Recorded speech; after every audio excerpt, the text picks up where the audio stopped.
slap it as hard as you can. It says we're alive. Alrighty then. And so the ritual is complete for one more day. I believe so, yes. We are definitely. So, in the previous session, the party went to a pub. And several events happened. A drunk man tried to flirt with Grace and got summarily eviscerated into the face as a result. Theo got, Grigori, I should say, got semi-threatened, but then quickly all of that got shut down by a quick bit of bravery on behalf of the muscle-bound gentleman that is Gara. But probably the most interesting thing to have happened during the previous session was that, simply put, Garrow and Grace proceeded to work together to, I don't know, how would you all describe it? I would say recreate a small meteorite impact inside a pub. They definitely killed the table and the floor. Yes. They were bullying a table. Yes. In either case, it did not go well for the woodwork. No, but the bar owner is definitely going to have stories to tell people in the future. Yes. Although whether or not he thinks that is worth it is an entirely separate situation. He did say that he had some spare shitty wire spool repurposed tables that he could quite easily pull out and use to replace the one that you had broken, which seemed to not particularly bother him. It was when the pair of Grace and Garrow pile-drived through the ground that seemed to upset the poor man. Yeah. But all that regardless, we pick up at the end of all of these events. The party has pledged to buy drinks for the populace of the pub, and, well, it was somewhat unclear at the time whether or not they intended to buy drinks at the pub whose floor they destroyed, or take the whole party on a pub crawl to continue celebrations elsewhere, leaving the poor dwarven tavern owner worse for wear, both in mind and in pocket. I think Bruce would probably want us to buy the beer in that actual pub. I think that's the decent thing to do. If other people have other ideas, that's their call. But Bruce is, would definitely want to buy some more beers for the tavern owner after destroying his pub. Well, you didn't destroy the whole pub. You just left an approximately, I would say somewhere in the realm of maybe like 1 to 2 foot wide, depending on how you measure it, hole in the floor. Besides, or whatever his name was, seemed like a decent guy. I believe his name was Sig Heil or something. His name was Sieg. Sorry, Sieg Heil. Heil is how you say hello. Indeed. Not his name. But in either case, feel free to pick up from where you left off, and if you would rather not go through the rigmarole of trying to negotiate how to deal with this on a social level, we can just simply agree to have the party drop 3 gold in both floor repair costs and also buying a tavern full of drinks costs. No, it sounds like the ones that made the profit should spend some gold. Hey, hang on just a second. I won that arm wrestling contest fair and square. I shouldn't be the one buying the round. You won one of them. Yes. To remember I won the one which one. where the loser buys a round for everyone in the pub. That is true. Kiki was the one who lost that particular round. But that doesn't mean that there is not a floor to repair. So I shall let the lot of you discuss it between yourselves. How So you're perhaps going to deal Grace with the will put situation. out 1 gold for the round and maybe 2 by Garrow for the floor. Yeah, I was going to say, definitely, Grace should buy the round and Gareth should repair the floor, perhaps. Or at least That reimburse. seems fair. I mean, Garrow does have experience in working with wood. So No, you just have to deduct the money. I was The thinking night take is still the young, and I don't remains of want the to spend the table whole and night just fixing nailing the them floor. into the hole. Sorry, what was that? What was that, Ez? I said I was just thinking of taking what remains of the table and just nailing that around the hole and covering it up that way. That would be acceptable as a temporary fix, but it would still need proper work done in order to ensure that wood rot doesn't set into the ground and such. After all, tables are not typically designed to be walked on. Perhaps, but as I say, Garrow has much experience with carving, so this is not exactly out of his wheelhouse. Well, if you want, you can see if you can negotiate with the man to save yourself that little bit of extra gold. I'll say roll a persuasion check to convince him to let you personally work on repairing it rather than actually just simply paying the money to have a professional come in and do it that way. Christ's sakes, Come pay now. the man. Seriously, Yeah, pay the come man. now. I do not want the next 3 episodes of this to be woodworking in a bar.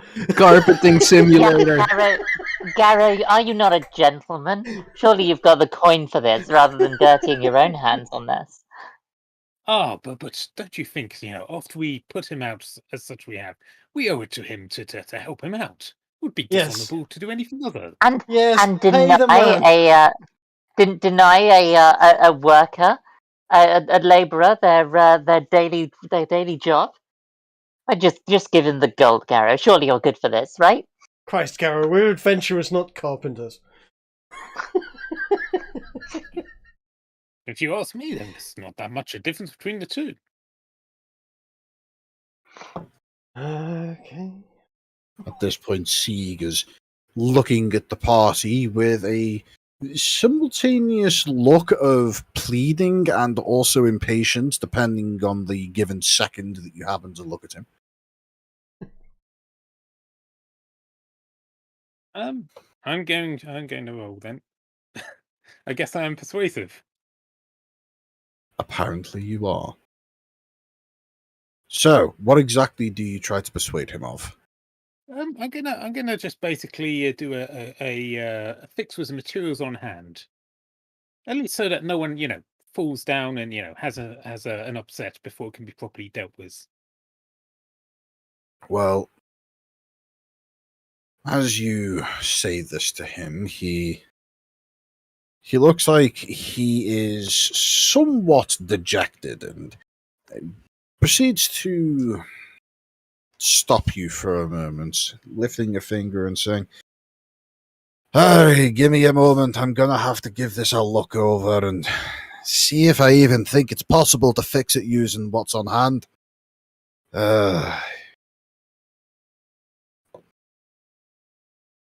He looks over the damage and inspects the damaged floorboards and takes a look at the actual available material, the remains of the wire spool that itself has already been taken apart, shall we say, in a rather brutal fashion.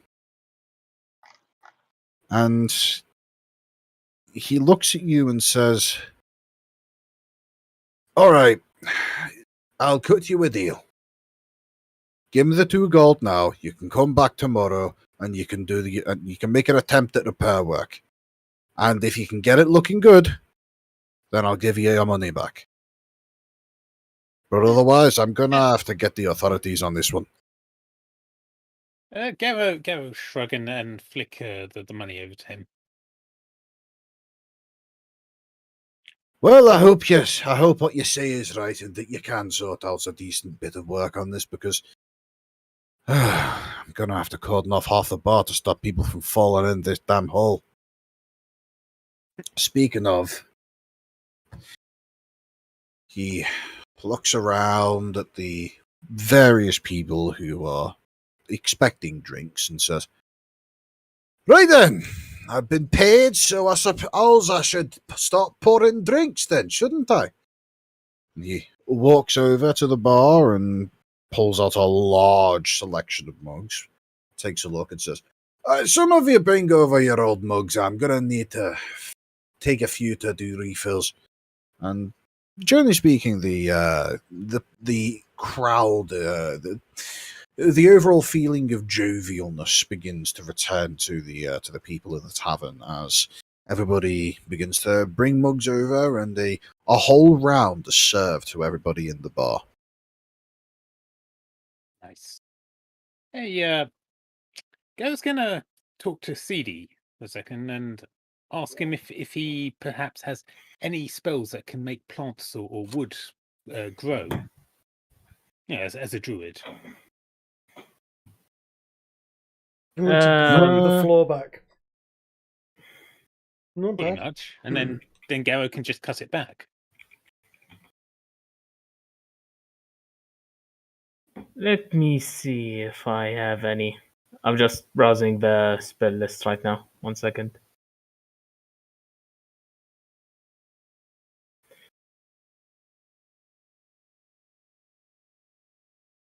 I can make it worse. That could be fun. What do you have in mind? I can cast Tremors. Make it even worse.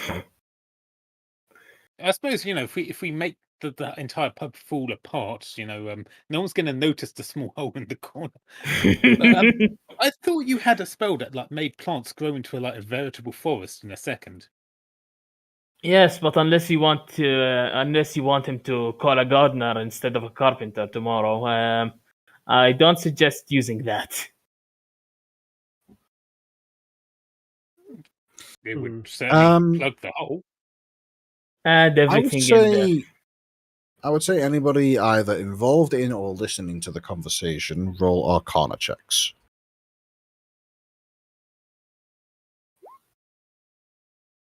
Uno momento, por favor. This is a check that CD would have advantage on, by the way, due to it specifically pertaining to his magic. Okay, let me just cast it. Can I do a somersault over the hole? Oh, fucking hell, nobody scored higher than 15.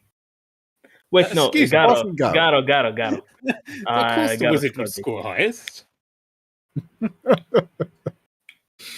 Well, most of the party are able to muster up the same knowledge when it comes to the this particular spell in question, and after some deliberation and overall exchanging of relevant information, you come to the conclusion that whilst, yes, the spell, I believe it's called Wild Growth, can be used to restore life to a plant and cause it to grow quite effectively, typically it has its limitations. Dried seeds, for example, it will work. Cuttings of plants that have been dried out, it can work. Depends on how old the cutting is. Depends on whether or not it's been pressed into a book, for example. But the thing about wood is that it goes through treatments and it gets processed, and any aspect of life that it once had is thoroughly extracted and taken away from the realms of magic. There's a chance that it could work, but it's slim. Does CD not have weed cuttings that could potentially root themselves into what wood has already, Yes. still exists? I am not creating a a hallucinogenic garden inside of this place. All right. Oh, do it. You know, we owe it to him to give him a new product to sell. You know, after all the damage I we've want to done. sell that product, not him. Well, think about I'm it, sure Chase. You can someone- take even more cuttings from what you grow. She makes a good point. I'm not growing a garden inside this poor man's place. Thank you very much. I'm not gonna get him to call a gardener tomorrow morning. He's gonna call a carpeting, and that's that. It's a shame I rolled so well. Gary would have thought it would have been a brilliant idea otherwise.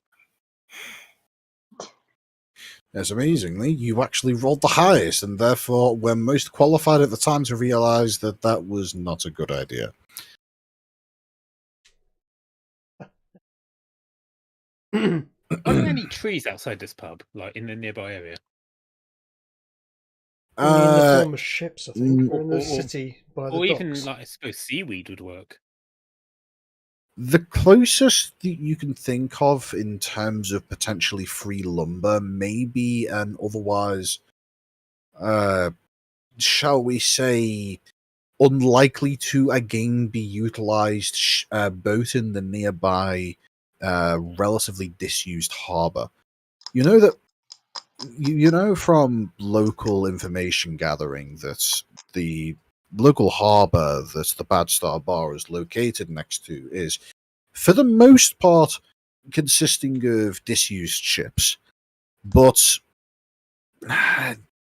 well, if you were found caught, if you were caught actually harvesting materials from such a vessel, and that information was to be spread to the owner of the boat, there's the potential that you could be tracked down and basically prosecuted for theft.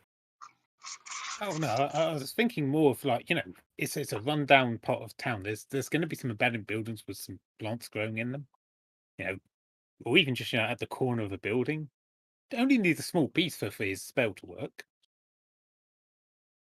So you're talking about like a sapling of some kind? Yeah, or just, you know, break a branch off a tree on the street, that sort of thing. There isn't really much in the way of intentionally grown trees in the area, but you might find something that happens to have taken root. You should try taking a look.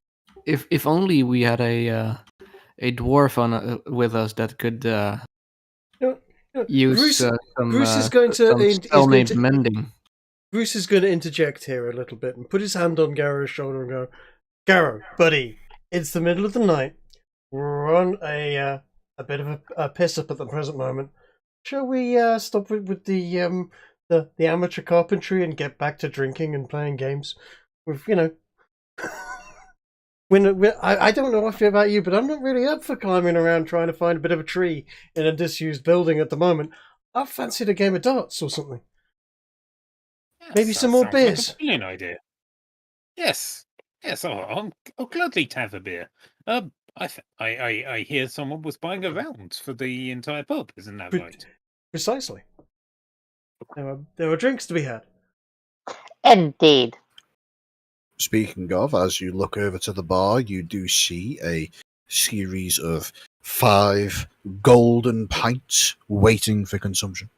Now that's what I'm talking about.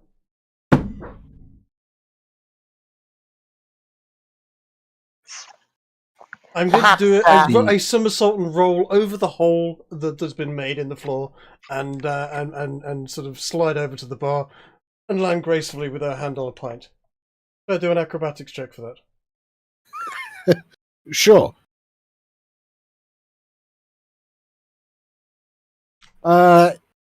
You get a few odd looks. Some of those odd looks quickly turn into a limited round of applause. You would estimate maybe 4 or 5 individuals happen to be looking in the right direction at the right time to spot you, and like golf clap. Take a bit of a bow. But for the most part, the only person who really makes notice of this is the dwarf in particular who poured the drinks, and he just He just gives you a raised eyebrow look and says, That's a fancy trick. Where'd you learn to do that? Oh, at my monastery. Oh yeah, we practice all sorts of things, along with brewing beer and wine. Hey, he looks you up and down and says, Monastery. Right, okay, that makes sense. You get the distinct impression that he's probably talking about your attire, or at the very least, you hope that's what he's talking about. They tried the madhouse, but they didn't let him in. Yeah, pretty much. Ah! Aye, that sounds about right. Oh, so, right. Just so that everybody is aware, and he raises his voice for this next part. This round of drinks that everybody's new best friend has bought for everybody is it's the last drink of the house, I'm afraid. No more.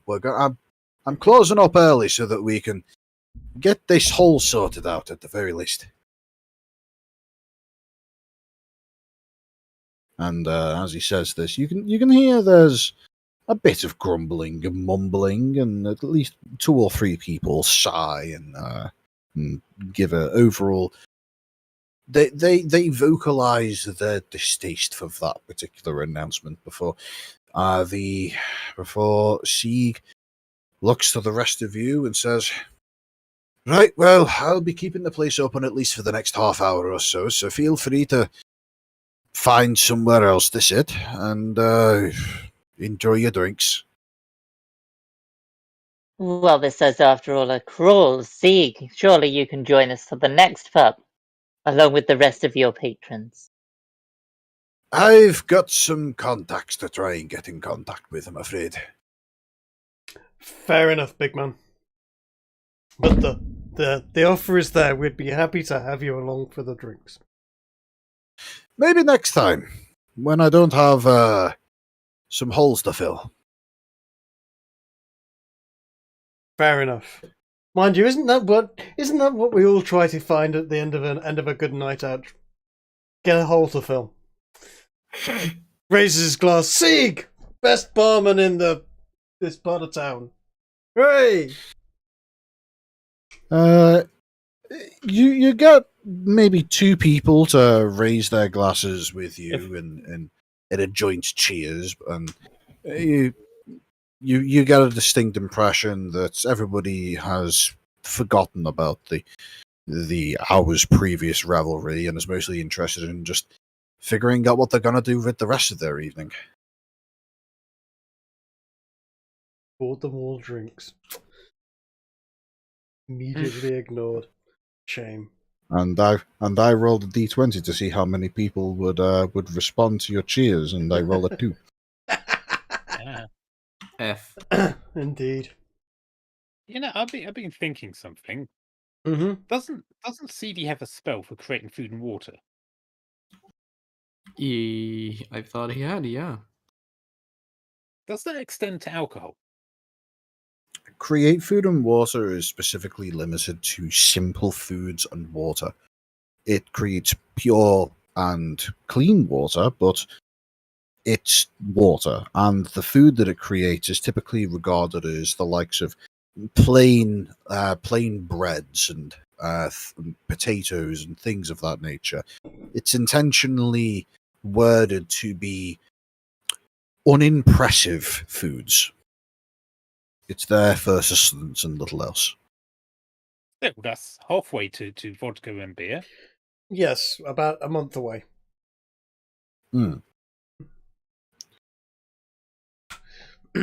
I believe the food disappears as well if not eaten promptly. Which has some interesting implications for how it works in the digestive tract, but we'll ignore that.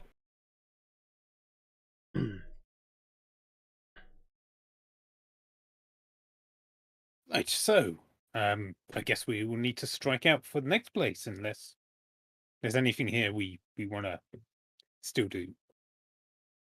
Well, I have a question for the players, not the characters at this point. Sure. the whole point of having this part 2 within this for this session is to address some more long-standing story ideas that I have. Obviously, you guys are on a pub crawl, so you can either carry that on for a few more hours, or we can just simply say that the party gets thoroughly trashed, probably trashes some other places in the process, and all meet back at somewhere else, most likely the Smiling Basin, in order to sleep off the night's celebrations. Yeah, though I plan to stop drinking. I was going to say, considering we did an entire session yesterday of drinking in pubs, another session of the same, when we could be getting on with it, if there's stuff to be getting on with, seems a little wasteful of everyone's time. So I vote for the latter. But unless anyone else had any other ideas, I'm all for shuffling things will on. be more fun. I mean, what was that? Garrow would like to ask Grace about this sword hilt she's carrying everywhere. She's got a sword hilt. Well, I assume she's been carrying it on her belt or something. No, I was told to keep it a secret. It's been in my bag. Yeah. Well, in which case, Garrow has nothing to ask you. Well, I'm sure that. Actually, no. If it was anyone else, I would say I'm sure that they would have bragged to their close circle of friends. But no, this is Grace. She has a degree of honor. She wouldn't go talking about how she potentially destroyed the magical artifact. I don't think that's in her nature, is it? But in either case, the party goes through a series of pubs, making their way through various areas of the city, and in some areas making a name for themselves, in others just simply adding to the overall levels of inebriation within the party. I imagine some people go off earlier than others to go and pursue their own personal goals, whether that be seeking a bed or perhaps just a nice spot to enjoy the night air. Do we pass any high-end Children? No, establishment? they've all gone to bed. High-end establishment, fuck you. I mean, Are we pass still by, staying at Garrow's master? yeah. Teacher, whatever. Okay. I want to try and sell. Okay, never mind. You Well, want to try and sell hang on. stuff while you can be pissed drunk. Sounds like a great idea. Let's do it. Okay, so Chase, in the previous session, I did mention that there would be goals that would have been sought after in the time skip, the 48-hour time skip prior to. Then I'll just send it to you straight. What I would have done. Good to hear. Speaking of, I'll go ahead and address all of those things after this session is over. So, unless anybody has any arguments to the contrary, should I expect that everybody in the party makes their way back to Isengard's place in order to have a nice rest? Sounds good. Very well. Yep. So, as all of you make your way back towards Isengard's place, it really needs a proper name, doesn't it? Let me know if you have any good ideas, as. But yes, as you make your way over to Isengard's facility, you go through the process of just openly bragging of various impressive feats of combat, both when you have been sharing each other's company and otherwise, and eventually end up making your way inside, and in some way or another, whether it be loud or quiet, finding your way over to your respective rooms. Once you all find your way to your beds, I assume everybody goes to seek a nice, decent night's sleep. I don't Think see any so. opposition towards that. Yeah. Mm-hmm. Assuming there's like 7 or 8 pints at least in all of us, I would imagine most of us would want to crash, yes. Very well. I will imagine that's. I don't know if Bruce will do this, but Garrett's probably going to be out all night drinking, and we'll meet up in the morning at breakfast time with whoever came back early. Well, if that's how you want to spend the night, you certainly can. Fair? But Cool. in either case,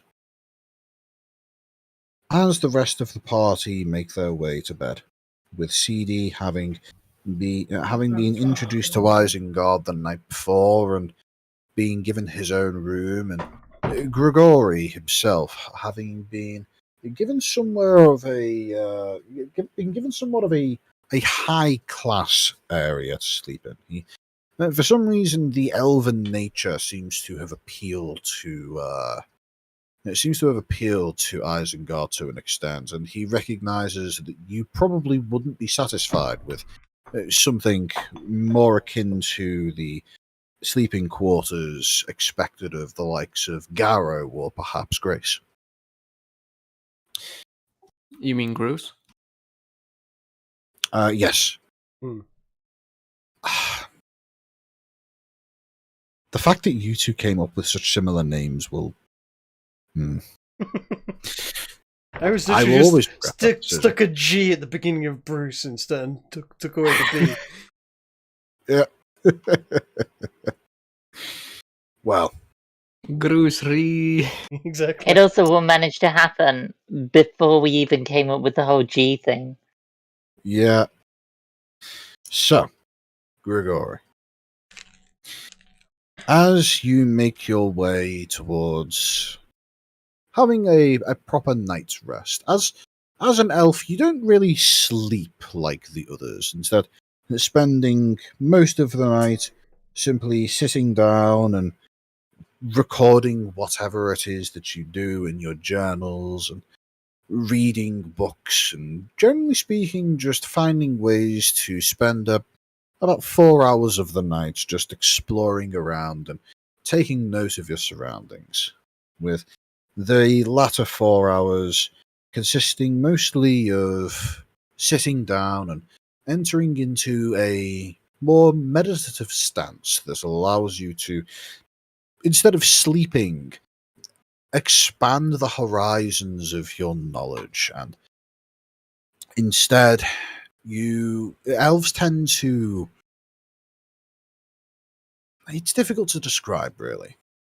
If sleeping is the process in which the human brain utilizes this time to be able to figure out what they have done during the previous day and catalog that information for long storage, and to use computer terminology, defragment the memory. For an elf, it's more akin to going through the library that is their psyche and making sure everything is in order, putting everything back in its place, and generally speaking, just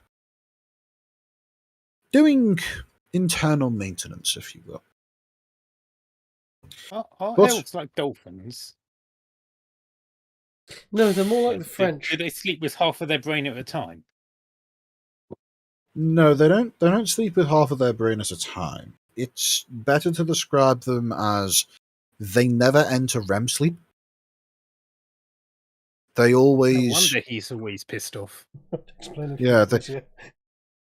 they get to that stage of sleep where you're almost there, and then they just kind of hover around that level of unconsciousness, able to be easily woken given the correct circumstances, but otherwise using it as an opportunity for self-reflection. But during this time, many elves find themselves having their consciousness expand to that of what's the popular faith within the Elven Empire, that being the reverence of the Feywild, the time spent meditating during the night is expected to allow elves to gain a level of spiritual connectivity with the Feywild. It's a means by which the elves are able to get in touch with their more spiritual side, to escape the mundanity that is the physical world. And in doing so, many often describe how their meditations lead to epiphanies of new knowledge. It's a mystery, quite honestly. But in this particular example, Grigori, you begin to experience something that, in all of your times of meditative thought gatherings and such, you've never experienced something quite like this. For you see, whereas under normal circumstances, your meditations consist of, as I have described, this time it is different simply because there is the added factor of a visitor to your own mind. What would normally be a solo affair rapidly becomes far more interesting as, during the relatively nonsensical aspects of the inner psyche, you suddenly find yourself meeting face to face with an odd-looking man, almost entirely naked, except for a long, almost toga-like piece of cloth that wraps around the torso and conceals all of the concealables. The man appears to be vastly aged and has a skin that is far darker in complexion to what you would typically expect of an elf. And yet, they are unmistakably elven, at least in heritage, if not maybe directly elven. As you look upon the entity, you would guess if this is an elf, he would be within the latter half of his life at the very least, possibly having broken into over a millennium worth of years of age, a feat that, whilst not unheard of, is most certainly rare. To give yourself an idea as to what this man looks like, think of a gaunt, roughly brown-skinned, knife-eared individual. Grey hair that is mostly is wispy along the top, but with an impressive beard and a set of eyebrows that would make even the hardiest of dwarves jealous. As he appears in your psyche, he does so in a meditative stance, much like the one that you enter into yourself when going into your nightly trances, but there is one eye open, and he simply stares in your direction, waiting for you to address him.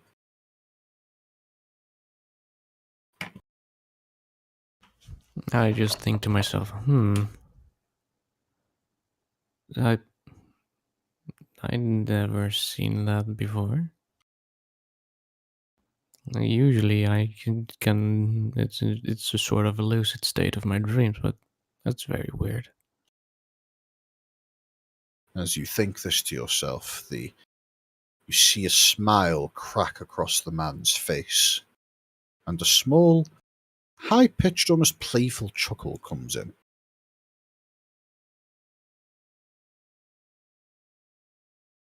What are you? What are you doing in my head? I am visiting. And in terms of what I am a friend that you have yet to make.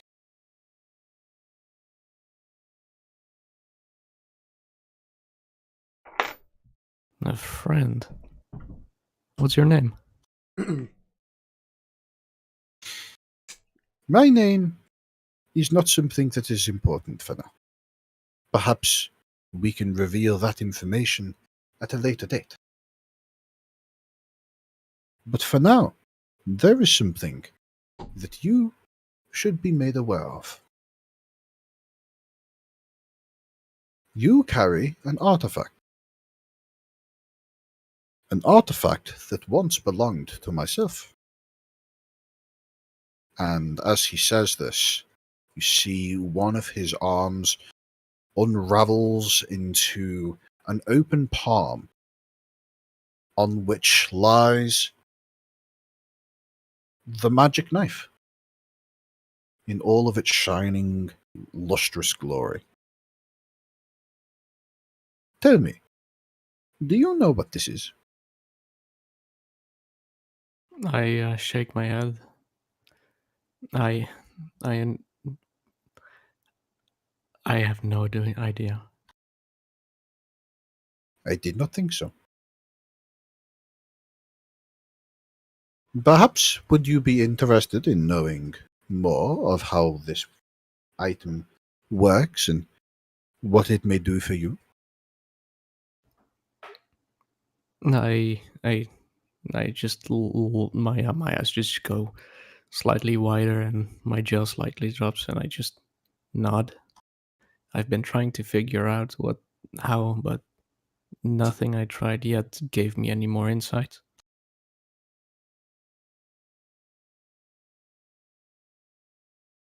Ah, this is not something that you would be able to find out about simply by searching in books.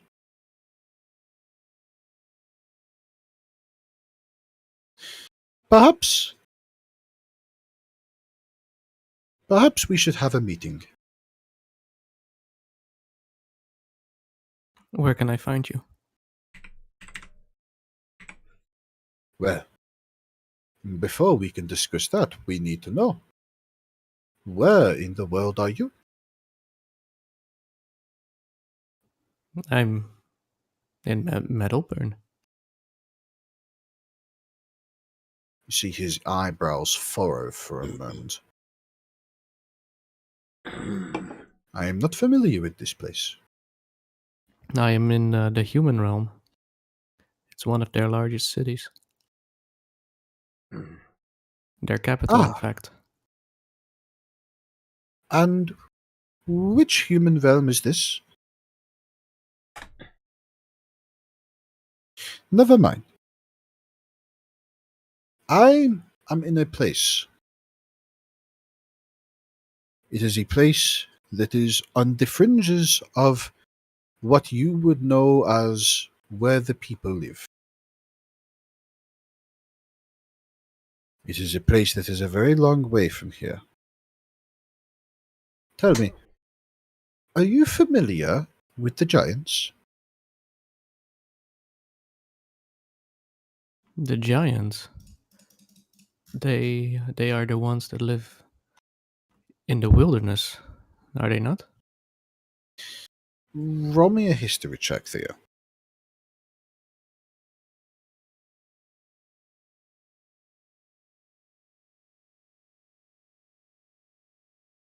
Given that you are inside your own mind right now, I would say you have advantage on this so that we can go with that 22.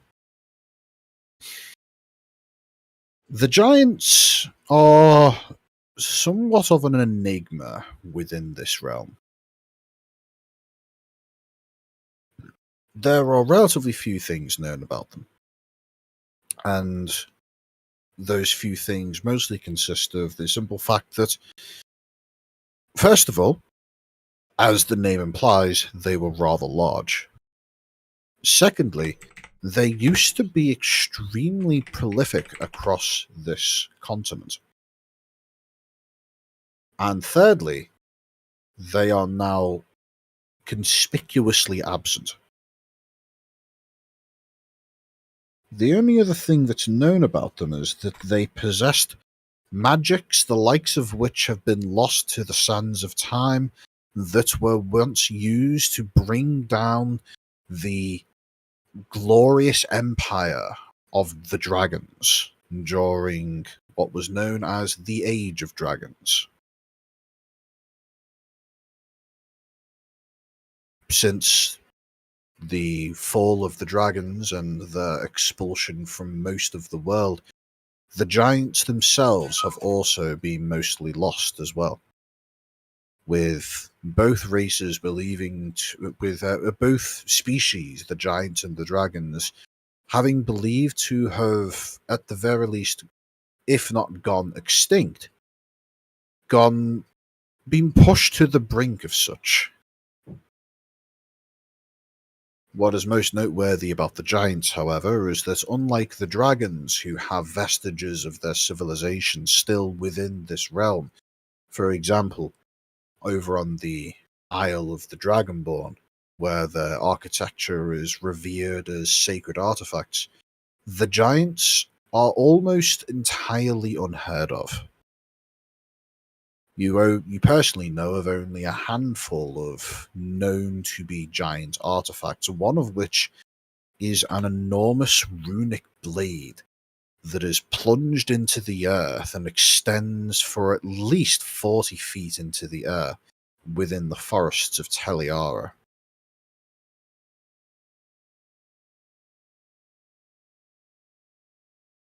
But that's all you know.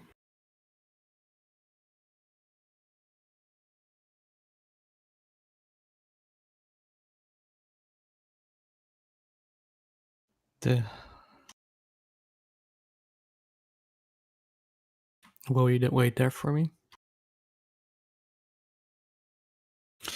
Sorry, what was that there? I'm asking him, will you wait there for me? Okay.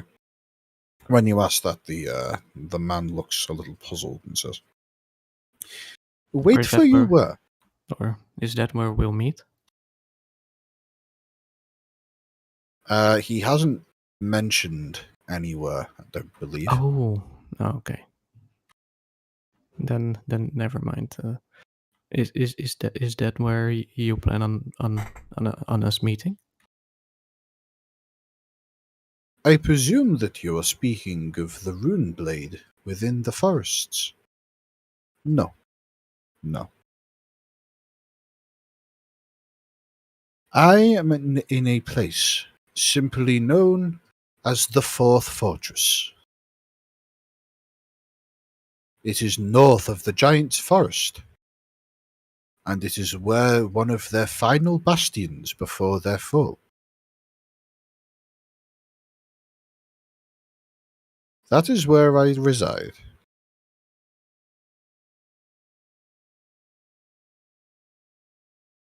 I hope to see you soon, but I do not expect that will be the case. I wish to know more about this knife. It is very powerful. Perhaps it may even aid you in finding your way here. Tell me, I hope it will. what do you know of this knife? All I know is that it seems to be able to I will slightly puzzled look. Cut through magic. Nothing else even stopped it. At this, he gives a smile that is both knowing and also a hint of disappointment, as he says, "I see. But you do not know its name. It is an uncreative name. Wait a second, didn't we? I believe we got the name. No, you didn't. It's always been No? known just simply as the knife." No. I definitely remember that you gave me some description, or was that just out of character? That was just the description. Okay. This Never mind. blade is known as the Edge of Reality. A fitting name, given its black edge, was crafted from the void outside of the reach of Arcanus itself. a blade of pure chaos merge with a blade of pure order. And at this, you see he unfurls himself from his meditative stance and holds the still present image of the blade in his hand. And he beckons you over with an open palm and says, "Come, I shall teach you."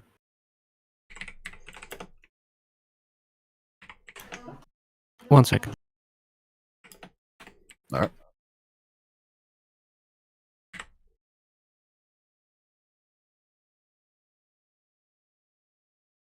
I'm back. I give him a nod and I stand up from my position as well. As you step towards him, it's a bizarre sensation, as you know that from the positions at which the pair of you have been sat, that there's a good 30 feet away from you. But as you step towards him, it's almost as if the intention to approach is more powerful than the mere attempt at approaching itself, and within 1 or 2 steps, you have already crossed this rather broad space and are standing by his side. He holds the knife out and says, "You take this." I'll do as he says. Also, I have to mute myself in a bit. Alright, I'll go. Well, I'll just carry on then, and I'll keep an eye on the Roll20 chat to see your responses. Okay. This blade can cut through everything and nothing. One side cuts through everything, the other through nothing.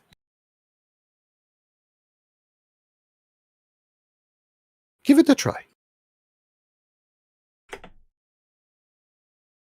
I'd like you to roll a check of your choice to determine how you're able to interpret this advice.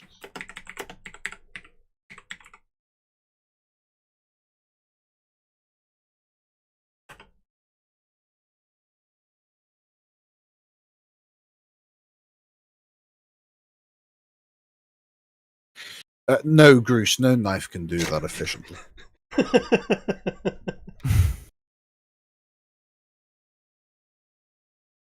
As you think over this description, this almost riddle-like text that he has described to you, you can see that he is able to read the relative lack of understanding on your face, as his face in turn furrows down and contorts into one of mild confusion. It is not a concept that is easy to put into words. But using the black edge, try to... You see, he bites his lip in thought and says, "No, perhaps that is too much. For now, just know that this blade is very special, and there is not another like it in many realms. Remember its name, the Edge of Reality, and come and find me." Wait, what was your name? That is a story for another time. I'll come and find you. And as he says that, he puts out an open hand as if to shake your hand and says, "It has been a pleasure meeting you. Perhaps we will do this again." I take his hand and I say, "I hope we will." And as you go to take his hand, you blink and he has already vanished.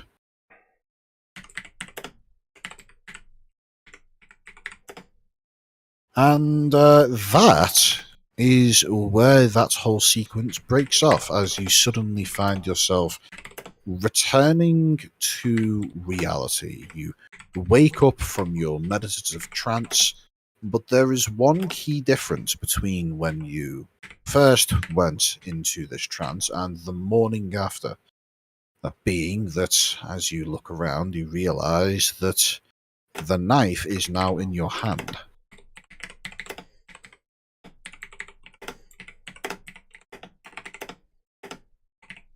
Certainly wasn't there when you went to sleep. Definitely.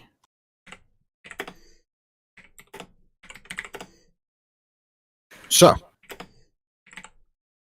with that said, what would everybody else like to do as they recover from the previous night's celebrations, drinks, and overall irresponsible actions, and wake up in the somewhat unfamiliar and yet unmistakably safe confines of Isengard's facility? Does he have a trophy room? It's not a trophy room, it's more so a cabinet of sorts, and it's less trophies and more just general awards. Ah. Yeah, I was meaning trophy as in hunt, animals, taxidermy. Oh, no, he doesn't have any of that. Ah, that's a shame.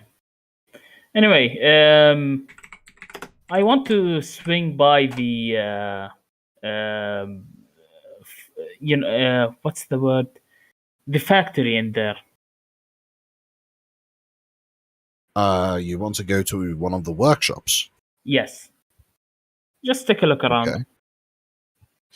Well, do you go to a particular workshop, or do you go to just find somewhere that looks interesting? I just want to introduce myself to Isengard himself. So if he's in one of his workshops, I'd definitely be pinning for him.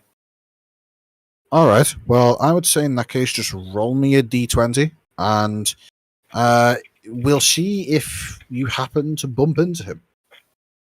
He's a busy man. He may not be wandering around the facility. Ah, damn. As you make your way around, you look in various stores, ask various folks who you happen to bump into if anybody's seen Isengard, but... Ah! Burnell Hall! That's perfect! That's what its name does now. Burnell Hall, alright. Alright, thanks for letting us know, Theo. Well, as you make your way around Burnell Hall, you're simply not able to find Isengard. But you do happen to bump into a few other engineers who seem to be working on their own various projects and the like. One in particular being an odd-looking place, which seems to have... It's an odd workshop in that all of the tools seem to be made of... Well, it looks like all the tools are made of solid gold, quite frankly. How much to nick something? Well, whilst the engineer himself is in the room, probably you'd have to roll quite a few different checks. I just want to say, I just like, as I look into the room, I just whistle and I just ask, is everything from solid gold here? The dwarven engineer who looks up at you after tinkering what looks like some kind of it kind of looks like a camp stove. He looks up at you and just says, "What? Oh no, that's all. That's all ornamentum." Adamantium? Oh, of course you wouldn't know. Ask someone else. I'm busy. Don't All right, touch. all right, big guy. I'm not touching. I just continue walking around. All right. Give me something. I'll. You walk through. You walk through the facility a little more, and you eventually spot an unconscious Garrow lying down, slumped over what you presume is probably a table intended for working sheet metal, and you definitely remember this to be the same workshop that was allocated to your friend Gunnar, but he doesn't seem to be around. I go to wake Garo up, lightly tapping his cheek.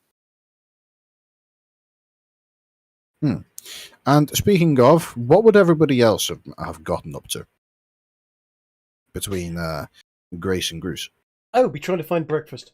I will be having a hangover, though I manage hangovers very nicely. Breakfast.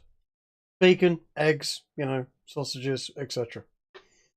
Oh yes, well there is certainly a kitchen in Burnell Hall. It's a relatively decent affair. A long central table that you get the impression is somewhat intended for just general purpose dining. Or may also be sometimes used for discussing business affairs and the like. But you just simply follow your nose and find your way over to a room that is, well, it's a dining hall, and you can see that there are several other people who are currently just simply helping themselves to a variety of cooked pork-based breakfast foods. Fantastic. Pork-based breakfast. The only Yes. breakfast. Breakfast So- of kings. Indeed, absolutely. You know you can trust a man if he has a pork-based breakfast. Right. Oh, So yes. I'm going to binge out on that, and I'm going to ask one of the people: Isn't Bard about today? I think we might be, like to have a chat with him if he's about. Do you know where he's gotten to? As you ask this to one of the other engineers, you specifically address the one whose table you believe got destroyed by Garrow, basically being pile-driven into the table upon first meeting Isengard. But in either case, he gives you a look for a moment of, hang on a moment. And you see he quickly chews and chews and chews, swallows, and then says, no clue. Last I checked, I think he tends to spend most of his mornings doing business deals and the like. It's keeping this whole place up and running. Why are you after him? Oh, I wanted to have a chat with him. I know he's he's good with his fists and likes to have a fight, and I wondered if he could help me out with I wondered if he had any weapons or anything interesting that we could have a chat about for a fellow pugilist. All right. He thinks for a moment. Hey, Simon! He calls over to another person, a human-looking fellow who suddenly has his attention drawn away from a particularly meaty sausage on his plate, and just looks over, and you have his attention. Oh, right, okay, Simon. You know anything about interesting weapons for someone that likes to fight with his fists? This chap says you might be able to help. Sorry to interrupt your breakfast. As soon as you say that, you see a glint of, well, you've only seen this kind of look appear in a person's eye only a handful of times before, and usually it came in the form of looking at yourself in a mirror upon realizing that you've just had a terribly good and simultaneously potentially disastrous idea. I know that In either feeling well. case, you see the man quickly draw his attention away from whatever food he was asking and get up and walk over to you, and he grabs your hand and says, "Are you a martial artist?" I dabble a wee bit, little, maybe. All right. How often do you punch things? Preferably living things. Things that can move out the way. Well, whenever the opportunity tends to arise. I mean, I don't run around just punching people, but we do a bit of adventuring. Occasionally, a goblin gets in the way. Yeah, of course. You don't punch them unless they punch you back first. Yeah, that's understandable. What's your opinion on fire? Well, fire's fun. I mean, yeah, I agree. Makes makes meat nice. Good for food. Good for all sorts. Like fire. Well, I've been working on this little device that it's come with me. And he beckons you forward and turns around after a moment, runs back over to where he was previously sat, grabs us the sausage, and then shoves it in his gob as he goes running out of the room at quite an accelerated pace. And assuming you don't immediately follow him, he stops to beckon you forward. And assuming you do decide to follow him, he leads you through a few various hallways and the like, and quickly leads you over to a workshop, the likes of which is somewhat similar to the one assigned to Gunnar a few days earlier. And he invites you in, and as you make your way in, you look around and you see that this is a rather interesting looking place. You see that this workshop seems to have a lot of pieces of metalwork being worked on, but it all looks as though everything is made either of gold or just very plain iron, with occasionally you see bits and pieces where it looks like the two materials have been almost worked together. And he says, "Right, this is an old project that I've worked on a bit. I've been looking for someone to do some test runs on it. It's dangerous, just so that you know, but I'd be willing to pay you to test it for me. Deal?" Done. I say with a grin on my face that looks like I'm maybe verging on the brink of insanity. But at the same time, yes, definitely. Pay me and give me something dangerous. This has been a good morning so far. So, how's it work? What is it? You are my favorite kind of idiot. Stay right there. And he quickly runs off to the corner and opens up this large cabinet, and you immediately see a variety of things fall off. And he quickly sorts between the small mess that he has immediately left himself before bringing back what kind of looks like a brace that you would expect someone who has just fractured their hand in multiple places to have strapped onto their wrist to aid in the healing process. And says, "Here, put this on. You should be able to figure it out. I've got a few other things to find. I'll be right back." Okay. Make for me just a general intelligence check there, Trig.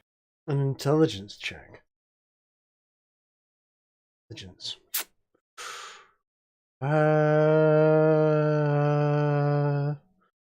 What? Intimidation, investigation. Okay, I'm just going to click the intelligence. Yeah. Yeah, just click the intelligence. The word intelligence underneath your intelligence score. Perfect. Right. So with a 3, you manage to figure out that this indeed appears to be a device intended to be attached to the wrist. That's about as far as you get by the time he comes back holding a series of 3 small cylinders of some kind. They look interesting. They look as though they have a kind of brass bottom to them, and the majority of the length appears to be made of what you would presume to be some kind of either like heavily worked leather, or perhaps maybe ivory of some kind. Either way, a fine material that you know to be something that is very supple and workable. And he looks at you for a moment and realizes that you still haven't got the thing attached to your wrist, and says, "Let me give you a hand with that." After a moment, you have this thing that's much like a gauntlet, except it's almost wireframe cage-like. And after he has it attached to your hand, you notice that it somewhat limits the dexterity of that hand to an extent, but you get the impression that if you were to punch someone with this, it would, in addition to the thump, it would also have a bit of a clang aspect to it as well, which is nice. But he looks at you and he says, "All right, so what I'm about to give you here, I want you to give it back to me at some point once you've used these three things. Okay. These are loaded with finely ground firestone. As I'm sure you know, firestone, once you expand it, it recharges over time, but if you grind it down fine enough, it becomes volatile and expendable. Vastly improves the amount of energy it can kick out, but it doesn't get to come back later. Okay. That's what I'm counting on with this. Basically, what you do is, give me a hand. And he doesn't wait for you to respond or give permission for this. He literally just grabs your wrist, loads one of these things into this gauntlet of yours, and then you see he pulls a couple of levers, tensions a few springs, and you see that a rod extends out roughly about 2 inches in front of where the end of your fist would usually come. And he then says, "Right, so if you punch someone whilst wearing this, a bunch of things will happen, and a fireball will fire out." A fireball? Out of my fist? Really? Yes. It only works once, and I've only got 3 of these, but I'd rather you didn't test it in here, and I'd rather you didn't tell Isengard about this. He told me not to make this, but it just sounds so cool. I've been wanting to make this. So... it needs some tests, mostly durability. Try not to get it dinged up too much, but I'm interested to see how it holds up in the field. And so you can see he has a very clear moral dilemma go across his face as he says, "Okay, how much money do you want?" How much money do I want? I mean, how dangerous... Am I liable to lose my fist with... I don't know. I mean, what's the going rate for... I must admit, I'm new for the whole testing game. I would be quite happy to just run around and hit stuff with this for a bit of a giggle and let you know. But if you want to... whatever you think is reasonable, to be honest, I will try. And my writing's not too bad. It's not great, but I will try and give you as much notes as I can. Did you say I've only got 3 shots for this? Yeah. He takes one of the canisters out of the glove again, and you see fiddles with a few things, and then says, "Don't worry, I'll teach you how this all works once." If we agree to something. But yeah, you get 3 of these, and each one is very dangerous and liable to take someone's head off if you use it the wrong way. The wrong way? So... what happens if I use it the right way? it'll do a whole lot more than just take someone's head off. We'll leave the head there and the rest of the body gone. Is that, Well, let's just put it this way. The people who lose their heads are the lucky ones. Okay.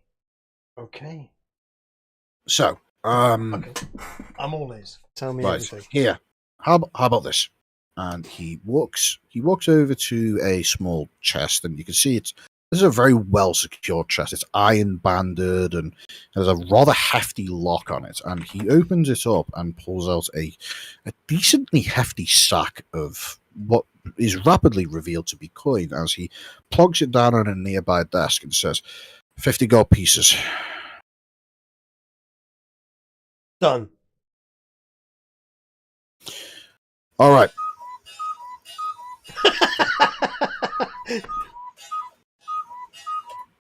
That is perfect. Ah.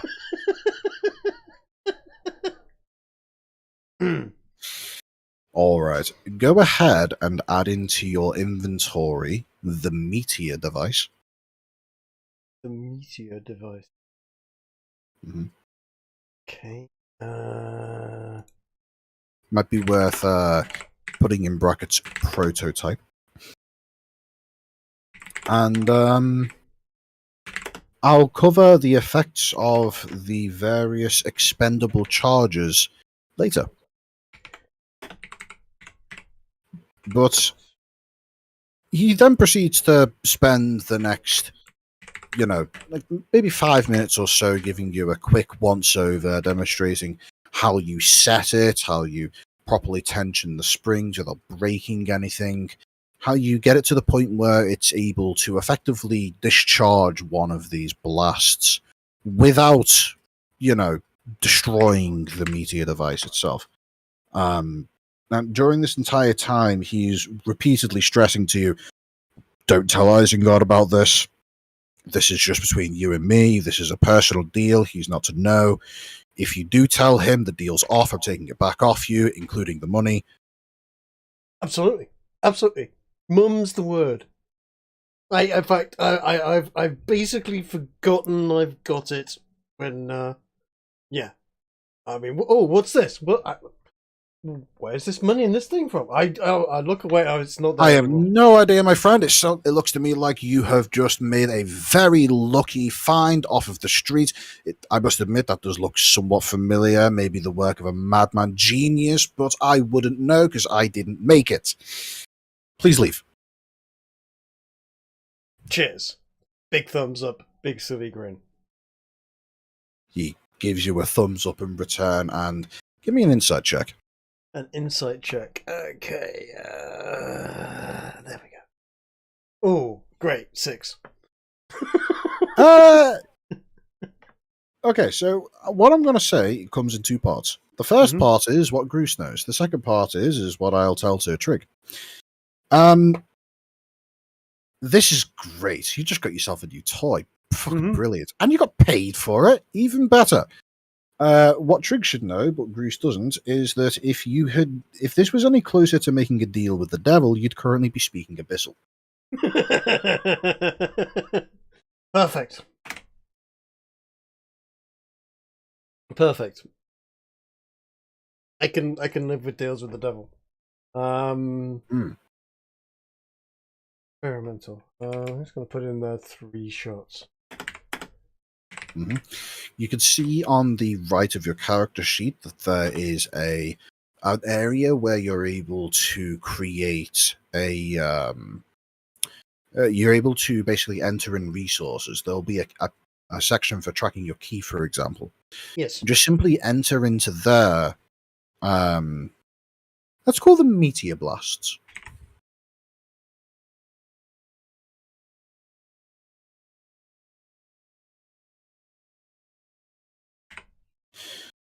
But yes, all that aside, unless there's anything else anybody would like to get done specifically, I would say now is around the right time that the party would arrive at a pre-agreed location, roughly in the main hall or possibly the dining hall of Burnell Hall.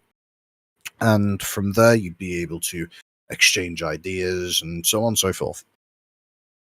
So, unless there are any objections, you will meet up. Sounds good.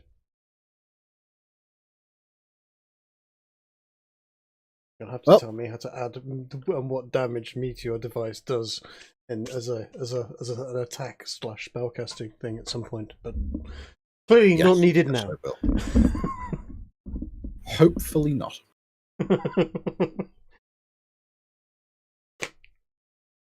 Ginger, should I roll a roll to deal with the fact that Garrow is very hungover? Or maybe not, as the case may be. I would say Garrow's sheer bulk means that he tends to be better than most at recovering from benders. But I would say, sure, go ahead and give me a Constitution saving throw. The DC isn't particularly high. You have a bit of a buzzing headache, but aside from that, you're able to easily power through it without much issue. Fair enough. So, I suppose when I see Bruce come in with his new toy, are you wearing it or are you hiding it? Or No, new toy is safely hidden. I am a man of my word, and I'm not going to. Where? I mean, yeah. Inside your cloak? Yeah, basically. I'm gonna basically okay. wear it around my sort of crotch area underneath my belt, hoping that nobody dares comment at the obvious bullshit that's going off there, and they're just gonna go, I don't want to know. All right. Well, perception checks round the table, please. okay. Ah, damn it. And for Bruce, I would like a sleight of hand check for your ability to conceal. We can always trust to Grigori to catch these things. It's okay, I got an 8. Everyone's seeing it anyway. Don't worry. Eventually, you'll be able to roll high. I roll high when it's absolutely necessary, but if it's going to be funny, I'll roll low. I will roll low whenever it's funny. I've given you my luck, apparently. Yeah. The rest of you all see as Bruce is apparently looking rather happy and with a rather large bulge. I will allow each of you to determine how your characters would interpret this information. Raised eyebrow. So, Yep. That seems appropriate. Bruce, my friend, what happened to you last night? You seem to have slunk off before the night really got going. Let's just say it, my old friend. This morning has been a fantastic morning so far. Oh well, I get the feeling for some reason that you seem to be in quite a good mood. I'm not quite sure why though. I've given my word that I will not tell. As a result, I will not tell. We'll probably notice at some point. But not here. Later. Is that a secret in your pocket, or are you happy to see us? Indeed. Overjoyed. Don't make that comparison, please. Seemed apt to me. Am I the only one who's Ever not... there was a time to use that line. My eyes, my ears, fuck you. So, out of curiosity, of the other party members, did anyone else manage to stay out drinking with Garrow?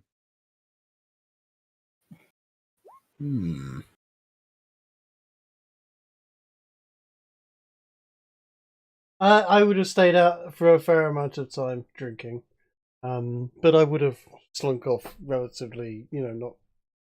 Not staying for the night. We needed sleep, I guess. What about Grace? I don't know. Is Kiki muted? Kiki Is currently muted, yes. Question is Kiki present? I presume so, since she rolled perception earlier. I'm here. Oh, good. So what did Grace get up to when Garrow was out drinking and most of the rest of the party apparently and took a more responsible approach to sleep. Grace probably would have stayed out for the night drinking. Oh, yes, please. All right. Upon seeing a Grace at table, Garrow tips his hat to her. Fine night we had. I've never met someone who could keep up with me a whole night. You just need to drink more, old man. You seem to be getting slack. Well, it seems there's been a lack of opportunity. What with current company, seems no one wants to help exercise those muscles. Okay. Changing the subject unsubtly, you seem to be quiet today, my elf friend. I just motioned to Grigori and what he said in chat. Theo, whilst you're not able to speak, would you like me to take over the role of speaking on your behalf? Or would you prefer to type? He is typing. He All has right. full confidence. Well, as you say this to him, as you say this to Grigori, he looks at you with a look that you're familiar with, one of immediate doubt in your abilities before he quickly corrects himself and realizes, no, wait, I'm supposed to be working with these people, and proceeds to relay to you a somewhat details lacking a somewhat details lacking description of the previous night's vision slash meditation slash hallucination of sorts. He includes details of having experienced a meeting with a man he'd never seen before, and that this is the first time this has ever happened. He also makes mention of how this vision has instructed him to go traveling into the wilderness and into the giant's forest. But outside of that, he seems to be almost reluctant to go into any further detail. The Giant's Forest. Now that sounds like we could meet some interesting foes in there. You get the distinct impression, by the way, that most of the reluctance to go into further detail is born from the other members of present company, the other people within Burnell House.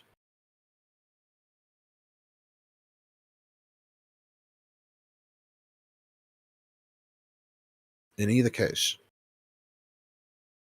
Grigori asks to see the rest of you in somewhere where the lot of you will be able to have a more secretive conversation, and asks if anybody has any better ideas, looking directly towards Garrow, but otherwise suggesting that they go to his room to speak more privately if any other suggestions fail.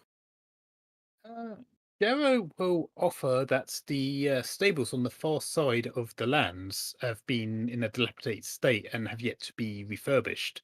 No one really goes over to that side of the grounds. That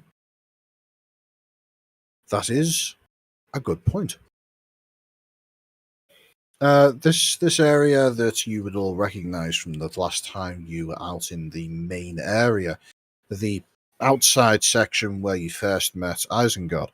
You remember that whilst the main outside area was fairly well occupied, there were a variety of more sheltered regions off in the distance that looked like that perhaps they may have once contained horses, but very much do not do so in today's day and age.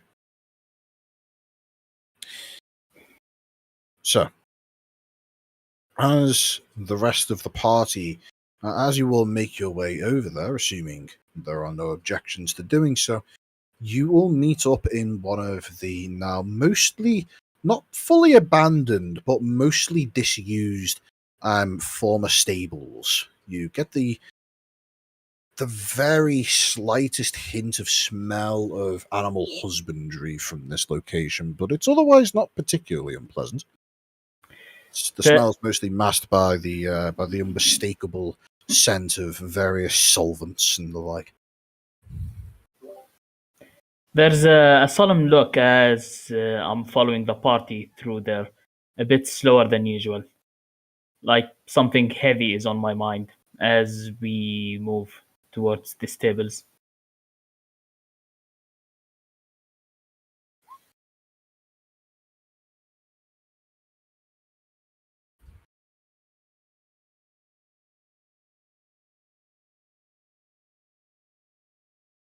I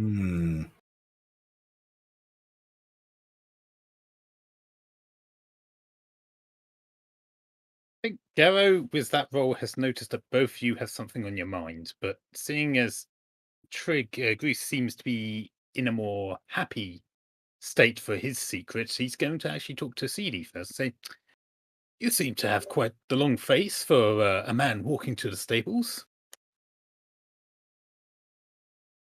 We might have to pass through the giant forest. Oh, yes. I think Gregor mentioned it. I'd never heard of that. Could you tell me a bit about it? It's well, it's where I was born, actually. My Funny. tribe. You don't look was like a there. giant. No, I don't. But everything in there is giant. As a matter of fact, that's where Tatui was from as well. He's going to grow the size of a bear eventually. Ah, well, with any luck, we might find your old chums and get you reunited. Wouldn't that be nice? Wouldn't that be nice, huh? I'm not thinking the same. Oh, come now. Garrow gives you a light slap on the back. Cheer up. I mean, family is family after all. Surely you'll be glad to see them after all this time. Maybe I would, but would they? I don't turn to No. animals, Garo. You need to notice that. I don't turn like the other druids. What would they think? I'm sure they were welcoming you back with open arms first and foremost. Everything else is secondary. But, family is family. You only get one. For your sake and mine, I hope you're correct. But I'm not so sure. Oh, come now. There's nothing to lose, but well, nothing really. And everything to gain. So, as far as I'm concerned, it's something to be excited for. I broke druidic traditions. I've eaten animals. I've done things that I'm not proud of, and I've done things that I'm not willing to even speak about. Would you welcome back a monster back, even if they were wearing your old friend's face? Well, I'm I not suppose sure it I really would. depend on whether they were willing to turn over a new leaf or not. Perhaps. Don't listen to me rambling. I'd rather not come back home. But if I have to, we'll have to. Well, no, at least you'll have your old adventuring chums at your back. Worst thing that happens, we'll fight off whatever comes at you, and it'll all be great, and then we can all retire for a drink afterwards. That means a lot. Thank you. So, by the time this little conversation has come to its conclusion, the lot of you have arrived at the stables and have already found appropriate places to sit down or fashioned a lump of some kind to lean against. And Grigori turns to the rest of you and says, "So, Basically, what's happened here is that I've experienced something that I've never experienced before, and I'm curious to try and see where this leads. You remember this? And you see as he pulls out the magic knife and says, "Well, according to this person I met in my dreams, this is called the Edge of Reality. I'm not familiar with that name. I've never heard of it before. But apparently this vision seems to know more about it, and even though he didn't tell me his name, he said that that will be important later, and I have a feeling that that is going to be something that I will find out next time I meet him, which I suspect is probably going to be sooner than I expect. That's how these things tend to go.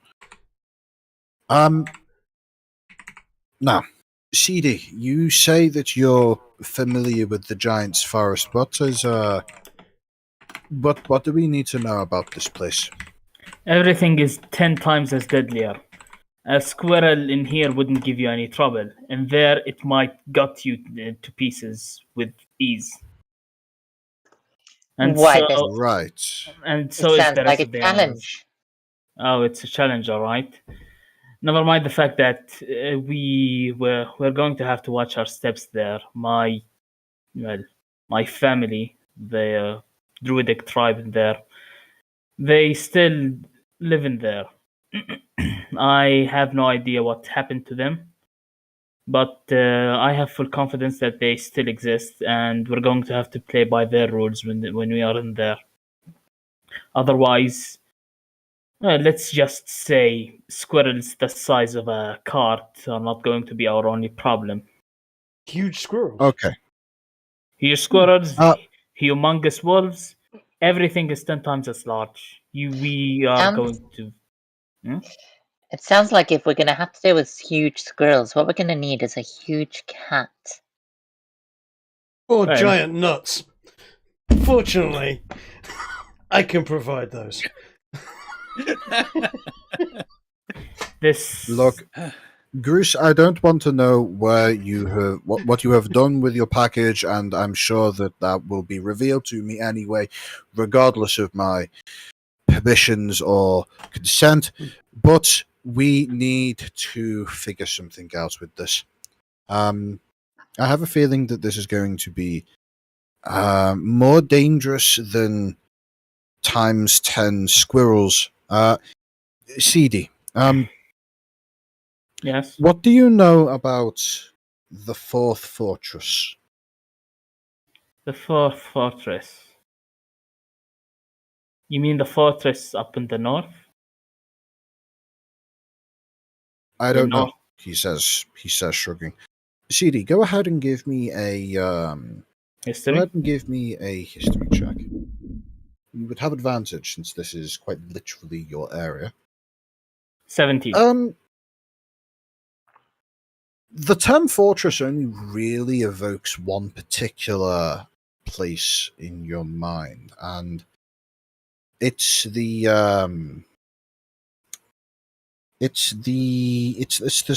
Storm Riders Bastion, a location in the Giant's Forest that was, well, as you know, it's a place that is dedicated by both the dwarves and the humans, kind of joint run, and it's kind of like the central hub of special forces training for the area. Like this the joint military alliance between Shredovania and Vrang and Uriag, they have their own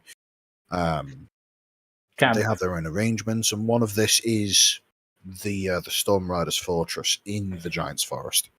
Well, if you're talking about fortresses, I do know a fortress. The Storm Rider Fortress. We were told as kids to stay away from there, but we often went there to play pranks on the soldiers. That might be what you're looking for?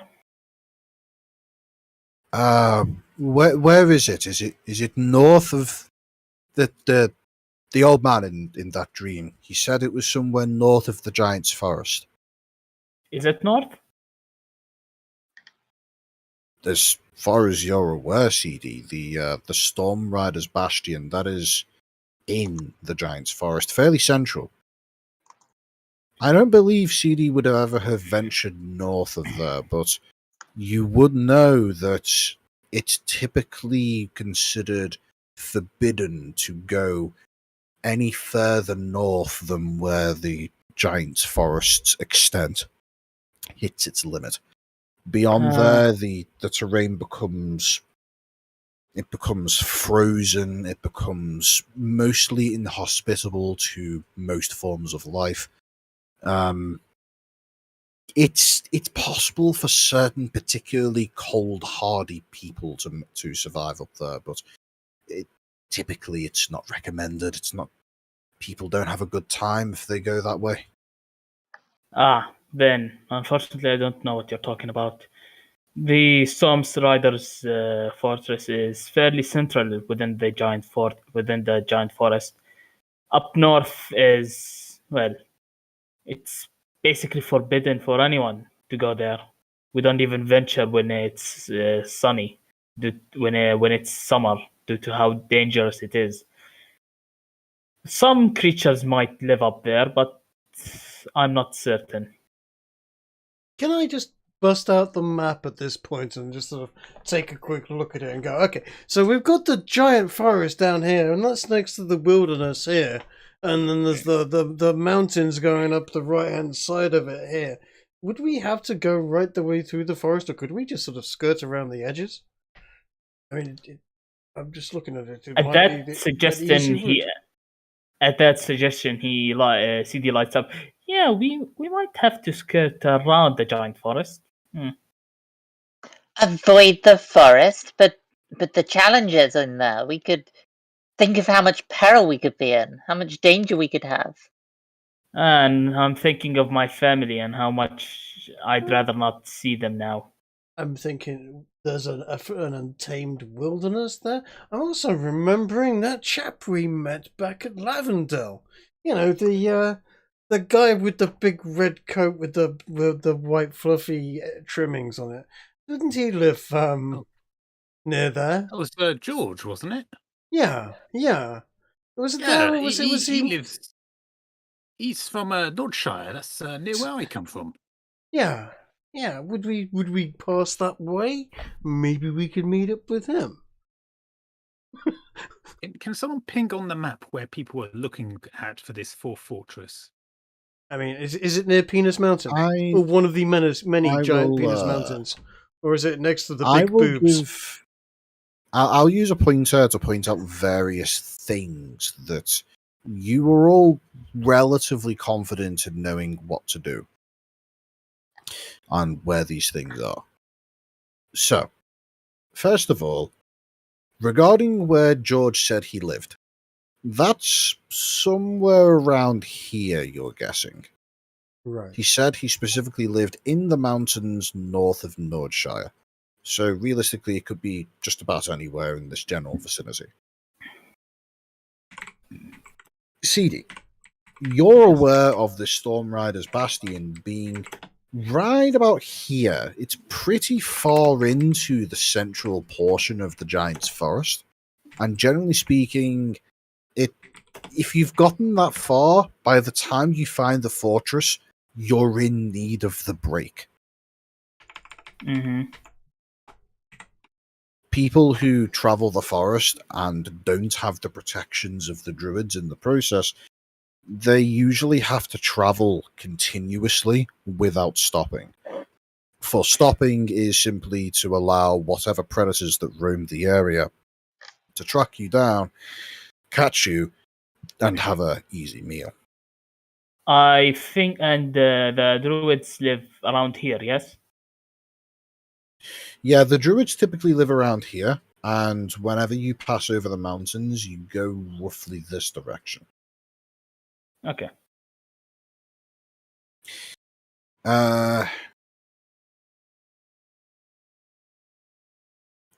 Just to be clear, Theo, from what you're describing, are you talking about going into Nador and Maya, traveling up north along where Teliara is, and then going through that that pass along the coast.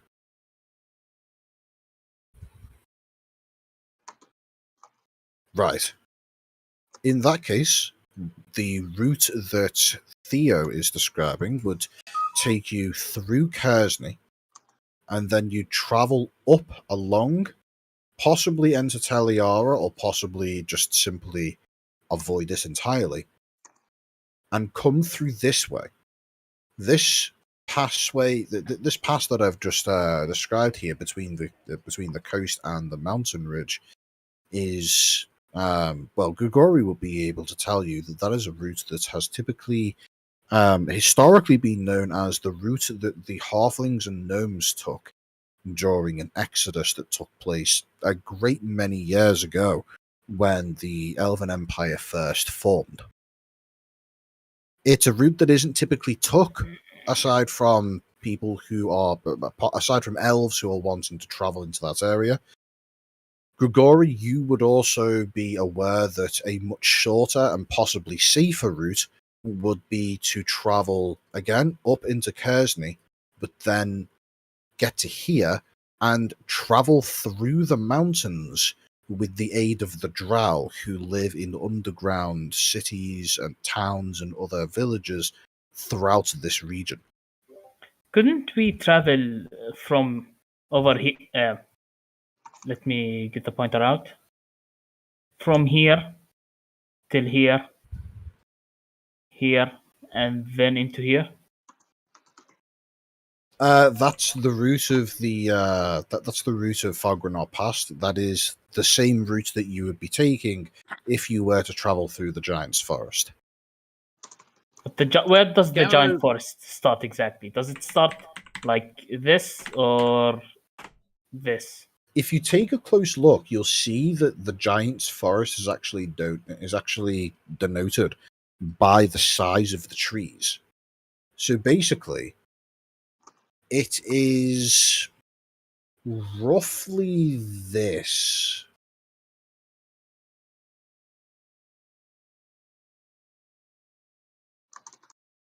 Yeah, Garrow's going to pipe up when CD suggests the path he suggests, as it will be going quite close to his hometown. He's definitely in favour of that route. You know, he could, catch up on old friends and such. But he also suggests, since we've seen the old bird table that they've built up in Middleburn since I was last here, why don't we ask old Isengard if he could charter us an airship for this journey? He can? I don't know. He can, but I'd certainly love to give one of those old balloon machines a go. I've never been up that high. It could be a lot of fun. Well, I have been up high in the sky, but never in human form. Oh, what does everyone else say? It's an interesting idea. It would certainly cut out all of the dangers and trouble and travel that we might forego. And we might not meet someone, and we might not meet my own family, by the way. Yeah, By so that way. It'd certainly way give I'm us looking at it- a mobile base to retreat to. Okay, so what we've got is we've got potentially an airship. We've got a route through the edge of the Elven lands and across the top. And we've got a route through the wilderness and the woods and giant squirrels and giant rats and angry druids. Are druids always angry? Would we be able to? I mean, if we put a sack over a CD, if he's not liked by them, we could just hide him in a barrow or something. And, It's not that I'm not liked by them. Well, first of all, the giant squirrels are the least of your problems. Think giant bears, like the size of a tavern type of bear. Cool, whatever. The size of a cart horse. And second, they're not really mad at me. It's just, you know how I transform. Yeah. You really I get think it. that's going to go with them? So Easily. I don't know, but if we can go and maybe bribe them with good booze, would they? I mean, I know, I've heard druids quite kind of like booze and They interesting quite like their mushrooms and booze, so. yes, but Yeah, so we could maybe get help from them. So we've got various different options, is what I'm saying. all I'm saying is I'm not really confident with meeting the druids. I'm an affront to nature, for crying out loud. I don't think they're gonna like me a lot.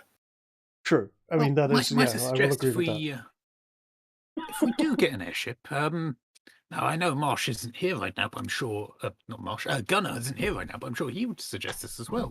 We could perhaps stop by over Warrenheim, and I hear they're quite good at forging various things. You know, maybe you could learn a few new tricks for defending yourself and in your transformations.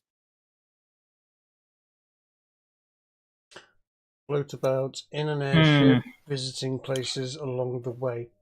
Not a terrible idea.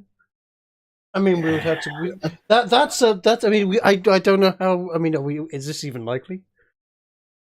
Grigori raises a good. Grigori does pipe up and say, "Well, why don't we just see if we can't manage to get ourselves one of those airships? If we can, it would certainly cut a lot of walking out of our journey and maybe speed things up a bit. Those mountains, they can't really be crossed over unless you pay someone a lot of money for a guide anyway, or take one of the passes." There is one pass I know how to pass by my hand, but it's not really a pass I want to take. The one from Ulrichberg over here. It would be a bit out of our way. It would be, and I would have to pass through Ulrichberg to get there, so now I'm just rambling. Don't mind me. You know. And again, looking at Grace, Grigori, we would have a nice bit of punch up if we went there, wouldn't we? Grigori does pipe up for a moment and says, hang on, there's something I've just thought. The man said that it is north of the giant forest, but he didn't say how far north it is of the giant forest. And CD, if you haven't heard of this fourth fortress and you think it isn't the same place as the one that you're familiar with, then maybe... Well, I'm looking at this map now, and either we're going to have to go through the giant's forest with potentially angry druids, or we'll have to figure out a way to get a boat up there, or we'll have to deal with the mountains. Or we could go through alternatively, Orca. We could just travel up through Orca, which, from what I hear outside of Ulrichberg, is supposed to be quite pleasant. Yes, but I suppose we could do that. That they wouldn't expect me there. I suggest we get some money first before we get into all of this. We're gonna need a lot of finance for this. Maybe do a quest or two, and then we go in, and then we figure out going through Orca. I am thinking that Orca would be the best route. Yeah. I would like to make a performance roll because Garrow, now thinking about the airships and is quite taken by the idea, is going to do a puppy dog eyes attempt. He really wants to go by airship. You will have advantage with this, as Grigori is very much in favor as well.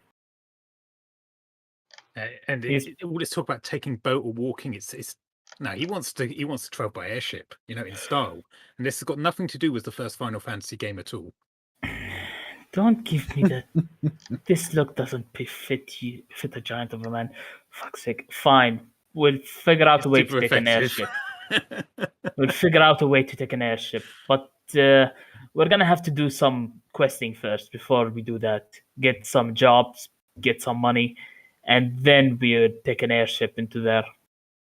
Well, see, Gallo is thinking here that his old chum and mentor, Isengard, who's, one of those sorts who loves new knowledge and although that's sort of brainy book stuff. Well, this is all uncharted land. If we went there, and took a crew of some of his engineers and maybe a cartographer or two, maybe we can get Isengard to sponsor the whole thing for us.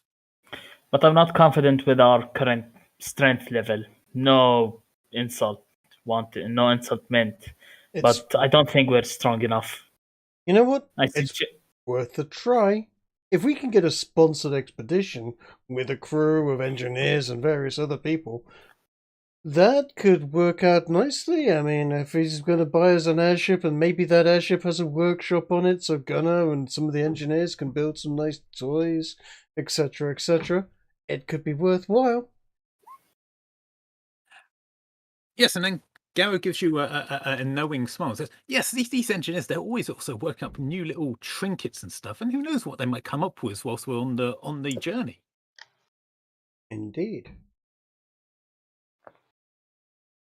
Well, tell you what, it's worth asking. It can't hurt to ask. If it's a no, it's a no. We go and get some horses and we ride for Origburg. I mean, the Orcish lands. I mean, yeah.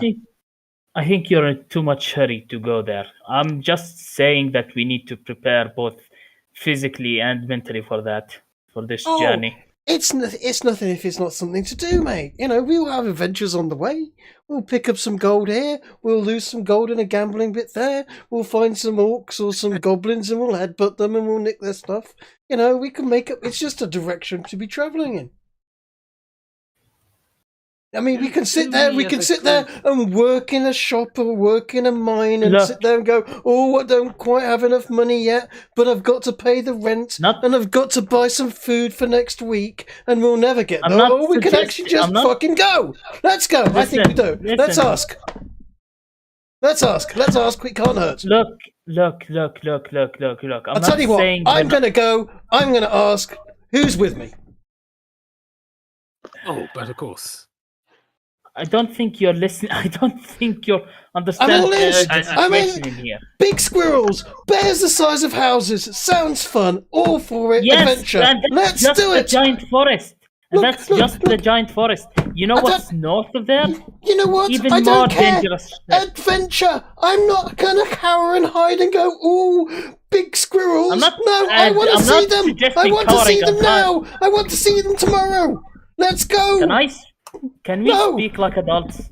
No, I'm excited. I want to do this. It sounds fun. Table Can we speak like adults? In support of Bruce, and said, "Come on, I think I know where Isengard might be." I left the monastery for adventure. I'm not about to sit there going, "Oh, I don't know if I can do that yet." I want adventure. We just need to prepare. We just need to get a little bit stronger and then go there. Should I go to the gym and get a job for a year? No. We get stronger when we get richer by travelling and having adventures. We go and do it. That's not very good. At this point, Garrow has stood up and he is leaving the room to go find Isengard. Anyone? Wait for me. I need to meet him as well. And I just follow behind them. I do have one question for Ginger, which is, do we know what the range of airships are like? Can they fly all the way there on one journey, or will they need to stop on the way? The range of airships isn't determined by. It's not determined by fuel. It's determined by the supplies on the airship to sustain the crew. Yeah. If you had to stop, it would be for. Yeah, if you had to stop, it would be for the purposes of gathering food. If you have enough survival experts on hand at the time, you could potentially land somewhere in the middle of a forest or something to that effect and just simply scavenge from the local environment. I have high survival. We can do that. So to boil my question down to pure simplicity, will we be able to stop at major landmarks between here and our destination for the purpose of getting stronger? You'd easily be able to stop in most locations. Yeah, I'm definitely keen for us to visit Warrenheim, but yeah, let's go find Isengard. I want to see giant squirrels, barn-sized bears. I want to. Yeah. Cats the size of horses. Sounds great. You're gonna get ourselves killed. Let's go. No, it's going to be a great time. Bruce pats his gigantic bulge and he goes, You have no idea what I'm capable of, mate. And grins. You hear Something. No, Yeah. please. you all hear a conspicuous and noteworthy clanging of metal as something apparently triggers on from Groos's groin area. Groos, you are immediately make dex saves. instinctually wincing, but you feel no pain. Never point at there and say those words again, please. Does it make you feel weird? You're talking as if you're fucking the goddamn animals. Druids, am I right? Ah. I mean, some druids, their minds are always in the gutter. Others, well, all of them are in the gutter. Indeed. Am I the only one who's... Yes. Yes, you are. Yes. Fine, let's meet. Yes. We're Let's off for adventure and glory. Let's meet Isengard already. I've heard so much about him. Okay, Garrow is going to lead you to one of the workshop areas on the other side from where we are right now. So Before we go and meet, a lot more done up. Before we go and meet Sure. him, can I go and quickly sort of head to my room and put a few things in my backpack and so on? You know, I don't think it's probably a good idea to go. Look, whatever go you see need to do, Isengard to calm with a- yourself down, Goose. Yeah, exactly. I know you've had an excited time. I know you're pretty excited. You Yeah. know that. You go calm yourself down. You do what you need to do. I need to deal with this bulge, so I'm not going to visit your friend and make him feel weird. Oh, he's travelled on the sea. I don't think anything could weird him out. Not at this point. Fair enough. So, Groos, Mm-hmm. as you go off and deal with your package, Garrow, you would be aware of the fact that from the several days that you've been back here, just as a matter of catching up with the old man, you're aware of the fact that Isengard tends to spend most of the morning / early afternoon basically going on business meetings, getting the boring part of his day out of the way so that he can more properly enjoy himself in the later parts of the day and evening. Okay, what time of day is it? Currently, it would be somewhere in the realm of midday, if not extremely early afternoon. Maybe 1 o'clock at the latest. In which case, I'm going to advise that we all go grab lunch. Basically, I was leading everyone to where I thought you'd be. Then I looked up, saw how high the sun was, and just almost immediately about face. No, we're going to the Great Hall for food. And just leading everyone to lunch. Yes. Also, I'm going to make an insight roll on something while we do this. Go ahead. Okay. This is in relation to the thing I DM'd you about. So you can DM me if you think it's high enough. Let me just quickly remind myself.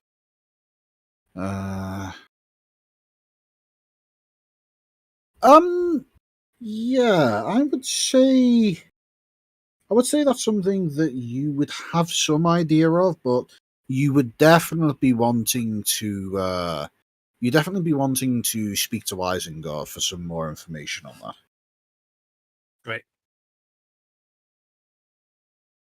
It's an idea, though. Okay. So, while we go get lunch, Garrow is going to basically poke every member of the party verbally and try and encourage them to agree to a sparring match some point sequentially. I'm sure Grace probably will be up for it. I don't know about the others. He's just generally in his regularly happy mood. Well, assuming that you do manage to find at least one person to do some sparring with, you are all able to effectively use this as an opportunity to pass some time. And before you know it, you see that Isengard has already managed to make his way into the dining hall. And although you spot him through the corner of your eye through a window,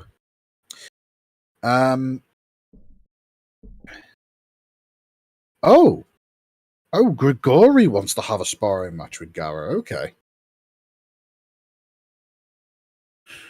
Well, okay then. Do you actually want to play this out, or should we save that for another time? I think we'll rain check it if Isengard turns up, because it'd be more fun if Theo can talk. Well, that's the thing. We can. What we can do is we can either have the party discuss things with Isengard, or we can run this PvP session now. We can't really do both since it's getting a bit late in the night, I would say. Yeah, so as I say, I think it'll be more fun if Theo can talk when we have a sparring match. So let's say we rain check that for now to talk to Isengard. Okay. Well, before you do get to Isengard, I'm calling a quick 5-minute piss break. Okay. So, I shall be back shortly. Cool.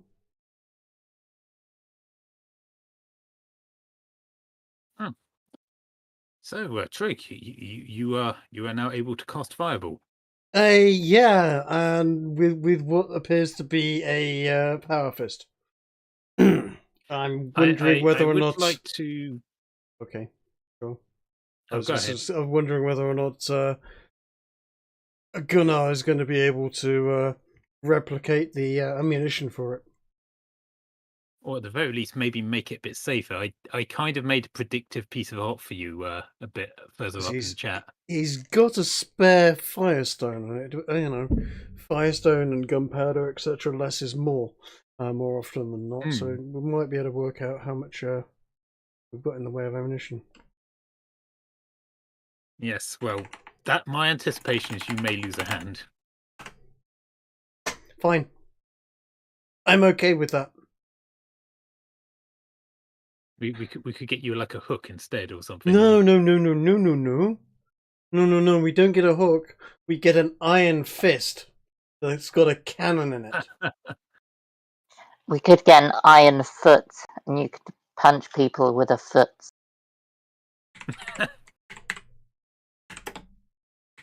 Why don't we just leave it like modular? You can just replace it with various different attachments. Because the cannon arm / cannon fist is an absolutely epic piece of artwork, or that has plenty of stuff behind it in the first place. I'm back. Welcome back. Yeah, clearly you don't. Well, we'll see. Ginger doesn't know because he hasn't seen it yet. But I'm surprised you didn't pick up on the fact that Guts from Berserk has a cannon in his arm. I know Guts has cannon in his arm, but he also doesn't have that arm. Yes, I know. That's what he's saying. Is if this thing explodes and blows my arm off, we'll just get a steel fist with a cannon built in. My God, you're going to become Mega Man. No. You are not quite the comparison you wanted. Not where I was going with it. No, and after I said it repeatedly several times. Mega Monk. Oh my God, I'm going to be like Guts. I'm going to have an iron hand with a cannon in it, like Guts. Oh, you mean like Mega Man? Well, to be fair, Mega Man also. Well, to be fair, you also don't have a big ass sword. No, like that's Guts. true. That's true. And I do not have the horrific backstory like Guts or any of the other stuff. But nonetheless, you could make a very cool Mega Man, I guess. I mean, Mega Man does also punch. Robo Monk. Yep. Either way.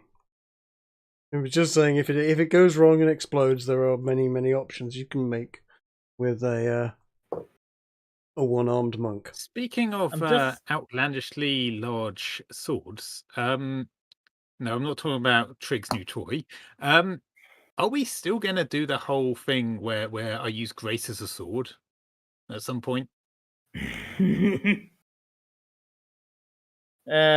be honest, I want to level up at least one more time before we go to the area. Dude, As I Dude, say, dude, relax. you level up on the journey. Just standing there in a gym working out. This is the trap that people get caught in. And you end up in literally the wage cage. You sit there going, "Oh, I just need a little bit more money before I can do X," and before you know it, you're 40 and you've been working all your life because you've never actually gotten anywhere. You make Yeah, the but journey. You make the journey. You're leveling up. Look, all Yeah. I'm saying is, if someone asked for a small quest and we completed it, I wouldn't be opposed to that. Who knows? Maybe Isengard is going to ask us a quest before we do our work. Considering what we've gained level ups from so far, I don't think a small quest would even dent us. We need to go out and do stuff. Yeah. Yeah, what do you have something in mind in particular you want us to do before we leave? Is this what this is? Because stop being around the bush and just tell us, you know. No. I'm serious. As I said, I just want to do some quests before we just one level up before we go. That's what I was talking about. I mean, for a start, we're what, level 5 now? Level 5 is a major jump forwards. It's usually level 7 or level 8 when the next big jump forward is. So level 6 when most people get their new abilities. No, yes. Is it level 6? Yeah. Like that's when you get like second attacks and stuff. I just got mine on level 5. I get a druidic circle feature. Well, as well. Look, we've got to go and do this. We've got to go and talk to the guy. We've got to go and get the airship. We've got to. There's a whole bunch of stuff we're doing, and we're gaining. I assume gaining XP as we do it. So we can't sit there and metagame about whether or not we're going to wait for X level before we do certain zones. Yes, I am not going to go and I have to kill God knows how many wildebeest before my next level up. That type of gaming. 100 wolf pelts. Yeah, I'm not interested in. I would rather get on with the mission. But I get to spew acid or cold or fire or lightning. You'll get there. Let me just clarify something for you all. In my campaigns, people gain experience for doing things. They gain experience for killing monsters. They gain experience for vanquishing a foe. They gain experience for even mundane tasks, such as going out on an all-night bender and putting a hole in someone's floor. Do we get experience for repairing said floor? You would have. But you also got experience for resolving it by just simply throwing money at it. Basically, you don't have to go out and murder things in order to get more powerful. Just simply developing either physically or emotionally, or just simply advancing your character's goals in one way or another is a way in which you can increase your character's performance in the rest of the game. Fine. I was just suggesting something. I wasn't taking any person's side during that comment, by the way. I was just simply explaining how I run things. That's fair. Trig, if that's what you're after, we should try and convince the guy who gave you the fireball ring thing to come with us. I was going to say, basically, I've already kind of got that. What we now need is a supply of extra ammo, and it to be not removing my hand in the process. If it removes my hand, then we go for that. But no, I'm not looking to get my hand blown off. I could cast Lesser Restoration. It won't, heal you, but it will stop the bleeding, I guess. Look, my Hopefully hand he is can still go Would back. attached. Cure actually wounds. give him his hand back. Yeah. No, lesser Healing restoration wouldn't spells are give your hand ridiculous. back. So restoration wouldn't really do much of anything. You'd need a cure wounds to be able Yeah. to, cure a wound. No, Lesser restoration is like diseases and paralysis and that sort of stuff. But there wouldn't be any hand left for me to cure. Wouldn't No, there? no, not if this thing is basically what it sounds like is a fireball that is projected from the fist. From what sounds like essentially a power fist. Do you want me to describe to you the effect, or would you rather experience that in combat? I mean, sure. Yeah, you know what? Let's experience it in combat. Let's find a reason for Groose to go and actually use this thing. Good choice. By the way, if this thing doesn't take your hand off, Garrow's going to want one. There you go, Chase. That's lesser restoration. Garrow's overpowered enough. Garrow can suck Yes, it. but he's always wanted to know how to cast Fireball. It's kind of like one of those quintessential wizard things he hasn't quite worked out yet. Mm-hmm.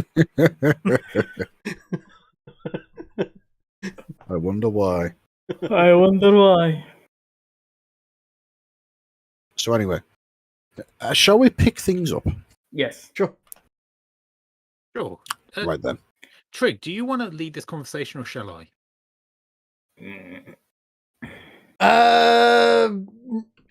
He's your mentor. You by all means take the lead with it, but I will happily back you up that I'm very much in favour of action in this case, and if this is introduce me, please. Yes, if this is a route to action, then we will take it. If it isn't, then we must find another route, and soon, because itchy feet. Okay. Hmm. Itchy feet, itchy fingers. Yeah. Need to Right, find so, something to hit. In which case, Garrow is taken aback at first at Grigori's offer for a sparring match, but upon seeing Isengard come in the room, politely suggests that we put it off for another time, and quickly goes over to wave down Isengard before he gets distracted by one of his engineers. Yes, and as a matter of fact, as you wave him down, he is already making his way over towards the main area to see how progress on the large forge that you first experienced, that you first saw when you first arrived at Bernal Hall. But regardless, Yes, you are one of his favourite people in the world, and he is more than happy to set his previous plans aside to spend some time with Garrow. I'm not going to try and punch him this time. Yes, and you can tell that he is.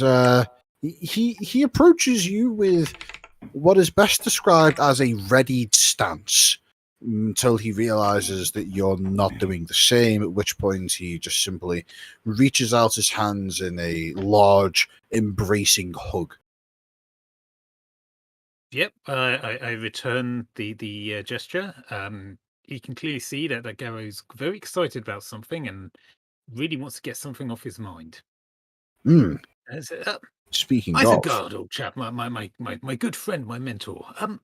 Me and the chaps over here, we're just having a conversation about this grand old idea. You see, we've recently found out we need to go somewhere up north, through the Enchanted Lands. In fact, visiting a couple of these numbered fortresses. I believe the fourth one was mentioned. Anyway, old ruins, Enchanted Lands. Giant squirrels I hear as well. Would you? Exciting stuff. I was wondering though, since I know you're always interested in all things new and wonderful and unknown and exotic out there. And, I was quite impressed by the giant bird table thing with all the balloons that I saw when I arrived in town. What would you say if, old chap, for old times, you sponsor us on a little exploratory mission up there in the Northlands, in the wilderness, and, bring back what we can. Lots of learning, lots of things to discover. Maybe we could even take a few of your more promising students with us, see how they handle life out in the field. as you come to a conclusion on this whole pitch towards Isengard, he looks at you with a degree of bemusement, and you were able to see as you went through the various aspects of this idea that his facial expression changed from interest to excitement to horror to extreme curiosity as to how this idea even got into your head, as he follows it up with, "Where's all this come from, Garrow?" Oh, well, you see, my friends here, good old Grigori, I'm sure you know him well after, several days in our company. Good drinker, of course. Definitely one of good taste, as they all are from the other lands. He was telling us of this vision he had of another elf, telling him all about that blade. You remember the blade used to cut up the anvil and shatter the unbreakable hammer? Yes. We could find all about how it works or something like that. Something about it being the end of reality. I mean, I got to be honest with you, I don't really know what that means. What about you, Gris? Do you have any idea what that might be? What, the end of reality? No idea. Sounds, well, we know it's sharp. And we've been Sounds wanting- ominous to me. Yeah, it does. It sounds, but it's an adventure. And you know what? I was sold when my good friend Cede over there started talking about bears the size of barns and giant squirrels, and well, I'm immediate. I want some adventure. I left the monastery for adventure. We've had adventure so far. An adventure we will have. And Didn't you leave the monastery because they kicked you out? yeah, but that was because I was having adventure, and they didn't like adventure. They were bored of me. They were like, no, stop going. You don't know my life story. Okay. Right. This is all very well and good, but I have a question for you all. By all means. What's that? Do any of you have any idea how expensive an airship is? None whatsoever. Mhm. I'd wager it's more than a few hundred gold. Maybe 300? Is it worth more than the research you'd get from a water spirit that was brought to you in a bottle? Do we need an answer for that question? Yes, actually. Isengard at this point strokes his beard in thought and says, "You see this hall, Yeah. the one we're standing in, Mm-hmm. the one that is the culmination of all of my life's work and the means by which I'm able to sponsor these various projects. Mm-hmm. When I commissioned to have this place converted over from the previous place into the glorious example of architectural marvel that you see before you, I could have spent all of that money instead on an airship. Airship equals giant hall of stuff. Okay. Perhaps we can do something for you, and for the right to an airship. Come on, there's at least one thing we could do. Buying an airship is out of the question. Absolutely. Renting an airship, also out of the question. But let me ask you a few questions. You mentioned that you want to go to the wilderness in order to chart some unknown lands and get all various other things done. Well, quite frankly, that isn't something that I'm personally interested in. We here in Burnell Hall do more of the tinkering of things that, well, you've seen the kind of projects that we work on around here, but no. I have some contacts. They are in Varpak, and they may be able to help. As I'm sure you are not aware, one of the universities over there regularly holds expeditions that travel up into the wilderness in order to be able to chart the unknown lands. It's where all of our map information that we currently have access to it's where it comes from. Okay. If you want to be able to get your own airship, that will have to be a joint expedition. You and your party, with my sponsorship money, would travel northwards in conjunction and with cooperation of a exploratory team from Maynard's Menagerie. It's the only way I can see this happening. I could be of help. I knew the druids in the giant forest, and I know it like the back of my hand. Maybe I could be of help? That'll certainly help in convincing Maynards. So you need us to travel to Garrow? Varpak first? Talk to them? Or If you want to get your hands on an airship traveling over the mountains and into the wilderness, those things are expensive. If it goes down over civilized lands, it can be salvaged. If it goes down in the wilderness, that's a lost investment, and you'll be stuck to find someone willing to spend that kind of money. So we need to get some horses and ride to Varpak. You can either get horses or you can take a boat. In either case, it's a bit of a hike. Boat? That would mean travelling down to basically through past Wardenfeld, around Port Manderley, and then up, or is there a That's river about there? right. Right, okay. The rivers that flow down from the mountains into the Varpak, they're not navigable by ship. In fact, the only reason why you can take a boat from here to Varpak is because extensive canal works have been dug from here down to the coast. A canal boat journey. I say we ride there in You're horse. horseback, Trig. I say we ride there on horseback as well. Then we would need some Garrow's horses. gonna lean over to I was gonna say, can you picture it though? How glorious it'd be, one last big adventure for the old admiral. Of course, Garrow not remembering that Isengard is not an admiral, but he's trying to encourage him, to feel the excitement of adventure one last time, and at least accompany them as far as Varpak, if not the whole adventure, because he would very handily help convince the menagerie folks. It really doesn't take much convincing to get him on board with this idea.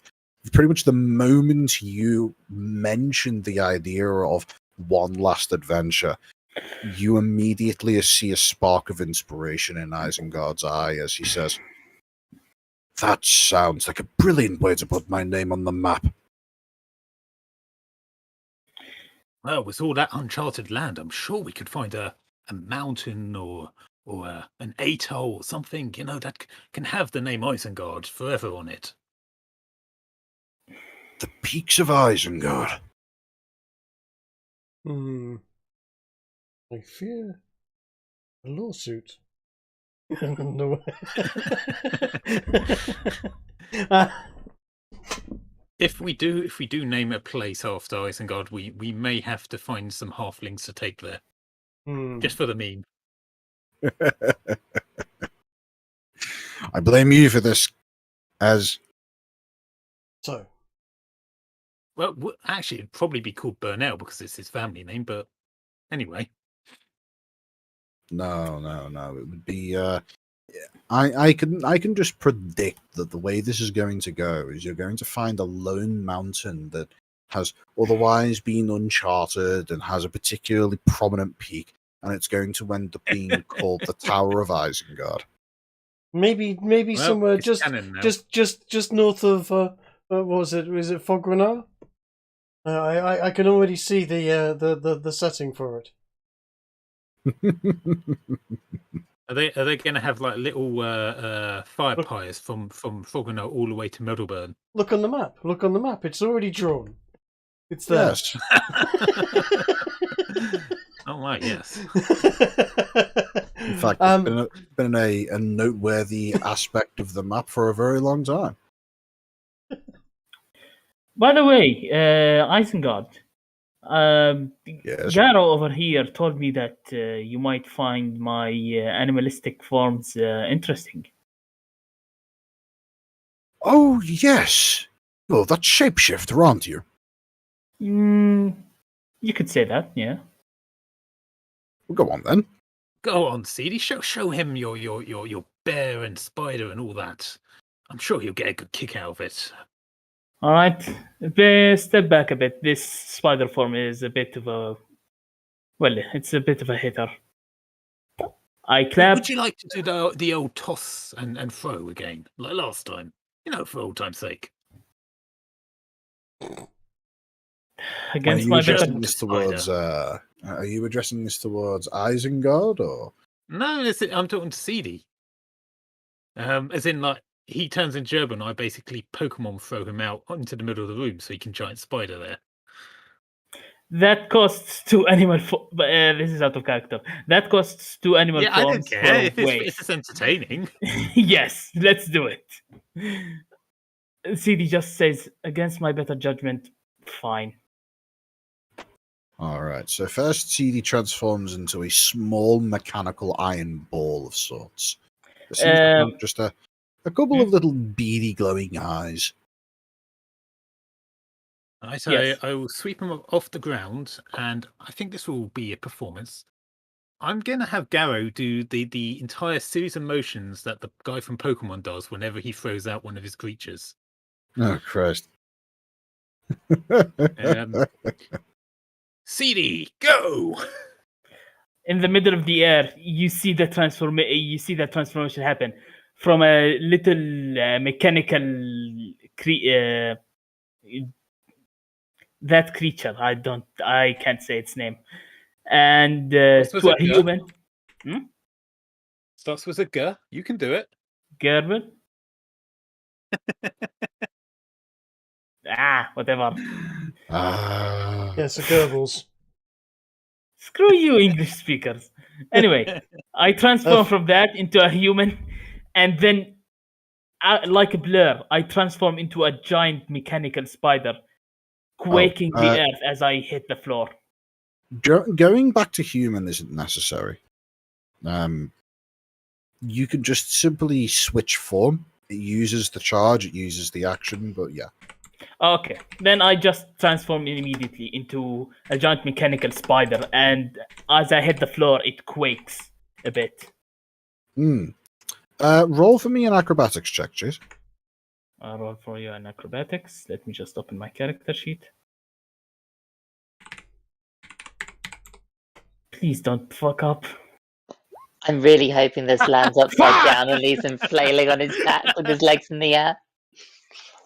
As you land onto the ground with a thunderous, multi-pronged attack at the stonework that makes up this dining hall, you find that whilst you stick the landing gloriously, one of your legs crashes clean through and utterly obliterates one of the chairs. In either case, you suddenly find that the remains of the chair are attached to your leg, and Isengard looks thoroughly impressed. He rapidly starts up a one-man round of applause and says, "By the gods, that was spectacular! Tell me, how does this work?" As he runs over to you and immediately begins inspecting your form as if you were a statue of some sort, CD. I just realized a hiss from either the gears or from me specifically. You couldn't tell, but I just hiss mechanically and sort of back off a bit. Let me show you. Well, then, as you vent steam in his general direction, you see as he does give a noteworthy look of, well, quite frankly, you scare him a little bit. You get the impression that he's familiar with high pressure steam and knows when to back off. and I just start moving around, this demonstrating the how the mechanical limbs move and joints, then joint pressurize and then depressurize in mockery of movement. Well, you just see he is observing this with absolute wonder and amazement. You get the distinct impression that whilst he isn't taking any physical notes, he is examining your form with a degree of mechanical understanding that you get the impression that he seems to be naturally gifted at this particular endeavor. The study and the observational understanding of how things work. And as this happens, as you continue going through the motions of this demonstration, you can't help but feel as though he's almost undressing you with his eyes. Okay, this is making me okay.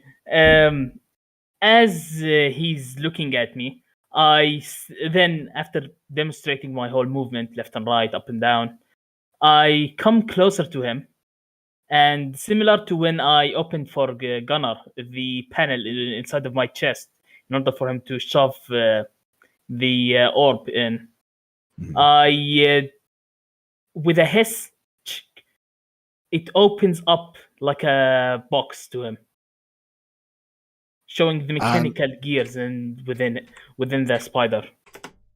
You see he peers in, and at first he immediately goes to reach inside, but then stops for a moment and looks, just takes a step back, gets within what he believes to be your line of sight, and says, "Is it safe?"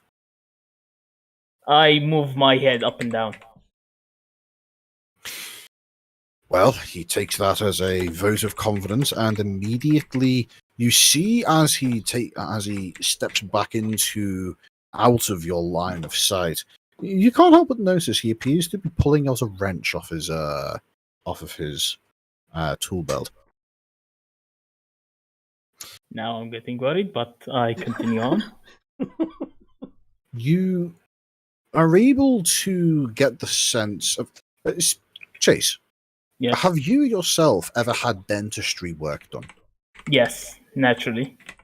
You know the feeling of when your gums have been anesthetized and somebody's going to town on your teeth, and you can just you can tell that if you weren't under the influence of anesthesia, you would be feeling pain. Yes. In your spider yes, form, fucking you hell. are experiencing that. It feels like that. It feels like that there is something that is integral to your core being. The mechanical equivalent of your internal organs being shifted around and shoved from side to side, and bits and pieces being tightened and loosened as if your muscles were acting involuntarily from one another. And overall, the experience is not necessarily painful, but Weird. unpleasant nonetheless. Mm-hmm. And a couple of moments later, you hear him shout with a degree of echoing from the resonant metal chamber that is your body. You just hear Isengard shout, "Just do something if you feel it's uncomfortable or you want me to stop." As you feel his influence getting deeper and deeper within your core. Can I shout up from behind and go, "Can you fix the weird smell that comes from him whilst you're in there?" Can I roll a spider web against him? Against Groose? Oh my god, Yes. Is that how excited he's gotten you? Sure. Go ahead and roll your web attack. Web attack, it's +5 to hit, so... Yeah, so 1d20 plus 5. Hold on. Do you Fuck. have a web attack? I thought we swapped your web attack for like goo. Uh-huh. What was it? It Web was like an attack oil is- slick, wasn't it? The web attack is effectively ejecting about a pint's worth of rapidly cooling and hardening tar which kind of coats a given surface. If it That was coats the a one. person, it restricts their movements. If it coats a surface, then it Is that acts his- as like as a high power adhesive. Is that 9 his chance to hit? And does Yes, that go that is against? a 9 on. Does that, as- does that Yes, go that to goes my, against your AC. Yes, I my missed. my 18 armor class? Yeah. I You had a already. feeling that might Can I narrate this mess? Go ahead. As you start seeing him, readied motion, preparing to spit out his tar against you, you just easily dodge out of the way, and it just hits where you are standing. Isengard, you seem to have got him a bit excited. Well, Does the someone have a moment tissue? the- You're the cleaning moment this the up, tar Sadie. fires out, as a matter of fact, Isengard immediately screams out, "Good heavens, what on earth was that?" As he immediately begins, like, almost untangling himself from the position he's managed to work his way into, as he comes out of the inside of your abdomen, CD, notably red-faced, sweaty, and somewhat covered in somewhat meshed up, if you will. It almost looks as though there may have been some kind of sooty ejection of smoke that blasted him in the face. This seems to keep happening to you, doesn't it, CD? Chase. Shut up. It's I'm not gonna- my fault I rolled bad. I'm going to look at his sticky tar that he's just shot at me and go, I really don't think of you that way, dude. I'm sorry. At the moment I can shoot one another again. I do so. All right. Well, that would be about 6 seconds later. So there is a bit of a refractory period to have to go through, but don't worry, it's quick. No, it's actually 5 to 6 turns. 5 to 6 Oh, is that seconds. right? Wait, let me just post it to you. Is it one of those events where you have to roll a 5 or a 6 on a d6? Maybe. Let me roll that. Yeah, copy and paste the text into the chat so we can all see. It just says copy, paste. Web recharge 5 to 6. Yep, that means you have to roll a 5 or a 6 on a d6 in order to be able to roll the attack again. So roll a d6. Ooh, 6. You immediately get your web back and are able to fire it again. Fire another wad at Groose if you wish. We're making attack rolls. 21. Shouldn't It's, hold on a second. If they were making attack rolls, Only you shouldn't get there be dodge. shouldn't there be some sort of I don't know. Hold on, attack 'cause- turn order going off here, because if you're Yeah, actually going to 'cause- physically make attacks at me, I'm going to attack you back. I'm not physically Yeah, if attacking CD you. I'm just spitting doing tar that. at you. This is If an CD attack. is doing Can't this help it. second time, then Grace is going to step up and say, You're not clearly, there. what? You're not there. Yes, she is. No, Yes, she she's is. not. This is in the Great Hall. Didn't we Everyone's say there, that dude. everyone's Okay. there? Ah, fuck, never mind. Yes, this isn't the Yes, Great Hall. everybody This is present. where everyone goes to eat lunch, including the other engineers. Speaking of, there would be several other engineers who are all standing off to the side and feverishly taking notes during But yes. this entire series of events. Grace will step up and say, clearly he's gone mad. Don't worry, I'll subdue him and strike him with a greatsword. Wait. He And can't before- even. No, you know what? Actually, if you've done an attack roll on me, I want to do an attack roll on you first, or at least to have some sort of an attack turn order go off. Okay, I've hit well, and missed anyway. tell me tell me honestly, guys, before you start just randomly swinging at CD, he's firing globs of tar. Do you see that as a genuinely hostile action, or do you see that as, oh, he's trying to throw a water balloon at me? I want to hit him with a stunning blow and just freeze him. Wait. I've only fired when someone made a snarky comment Yes. behind my back. That's hardly, acceptable response to snarky comment. I mean, the blob itself doesn't do any damage. I mean, dude, you wouldn't want tar on your skin. That's what I'm going to say to that. Hot tar that solidifies? Yeah. It doesn't do any damage. Mechanically speaking, you wouldn't be hurt Okay. at all. Can I do a... Besides, you're far away and you are covered in tar. You need to make a strength check to move. That I was far away. Well, in either case, before this goes any further, I'm going to make a DM ruling on this. Mm-hmm. Between the first and second shots, Bruce, you would have been able to make an immediate response. After the second shot, that's when I'll allow everybody else to begin making responses to this, outside of just simply shouting something. Yes. Okay. Stunning blow. All right. So, go ahead and make your attack against CD after he has fired the first shot. It's a regular punch, isn't it? It is. Yes! I'm afraid that misses. Yep, but I do get 2 attack rounds. 2 attacks per round. That is true.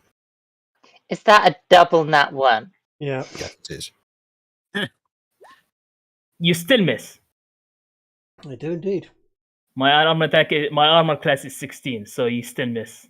The first punch unfortunately whiffs, but the second does manage to connect, resulting in a loud clanging noise as your fist impacts the metal spire that is the spider form's leg. But it doesn't seem to have any noteworthy effect as, well, basically, CD seems to not give a fuck. Stunning strike. When you hit another creature with a melee attack, you can spend 1 key point and a stunning strike. The target must succeed a Constitution saving throw or be stunned until the end of the next attack run. If I've hit him, which you said I had him, he's going to take a Constitution run. Landing the blow and then hearing a clang is basically flavor for you didn't pass his AC. Okay.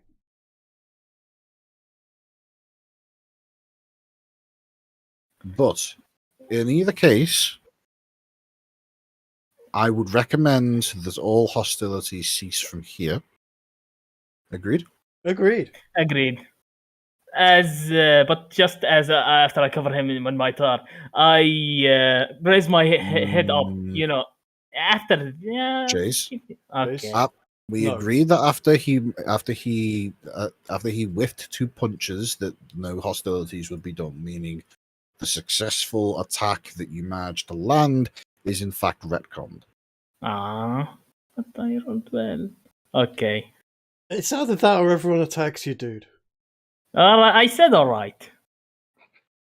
So, You were moving on actively from making this, you suddenly see as Isengard pops his head out from the side of you after having been shook around by the evasive maneuvers that you've taken to avoid Grease's punches, and pops out with frazzled hair, a blackened face that seems to have had some level of soot ejected into it, as he looks at the rest of the party shouting, "Good heavens!" and realizing that there is now a rapidly hardening pool of tar that has been fired out onto the ground of the dining hall. Theo And just at stays that, observes, well, you two seem to have had an exciting time. Gotten to know each other quite well. quite a little too well, if you ask me, he says as he pulls out a handkerchief and proceeds to wipe his face in what ultimately amounts to merely smearing the dirt on his face into his beard.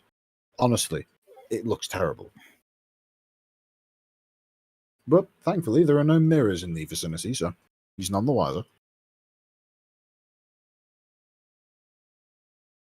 So, from here, I'm going to make an executive decision as DM. Hmm. We've now been playing till 11:30 at night.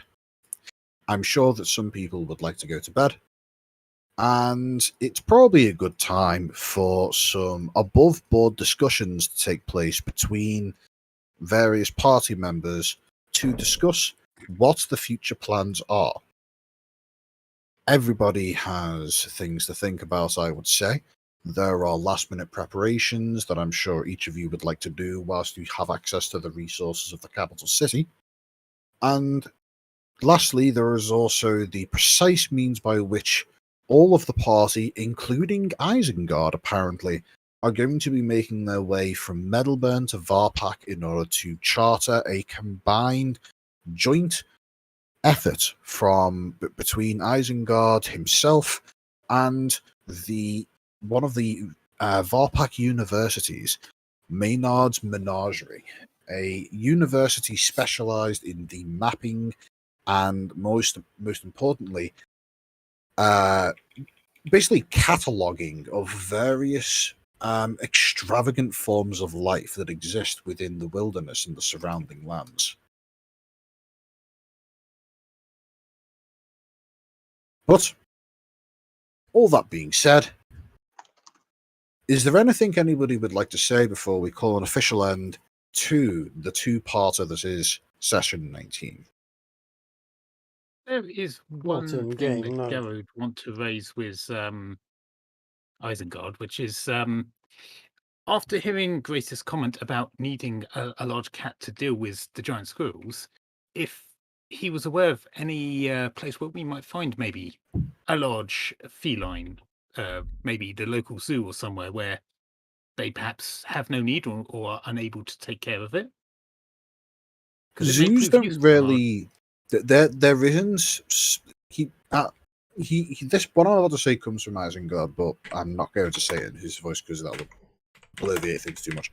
Basically, what he tells you is that yes, that is a half decent idea, but whilst he isn't particularly skilled in taming cats, and he's not sure how well the rest of you would be able to do the same, if you were to be able to do it anywhere, it would be at Maynard's down in Varpak, as they have a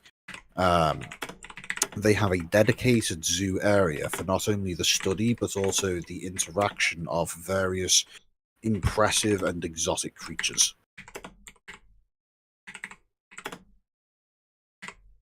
Sounds good.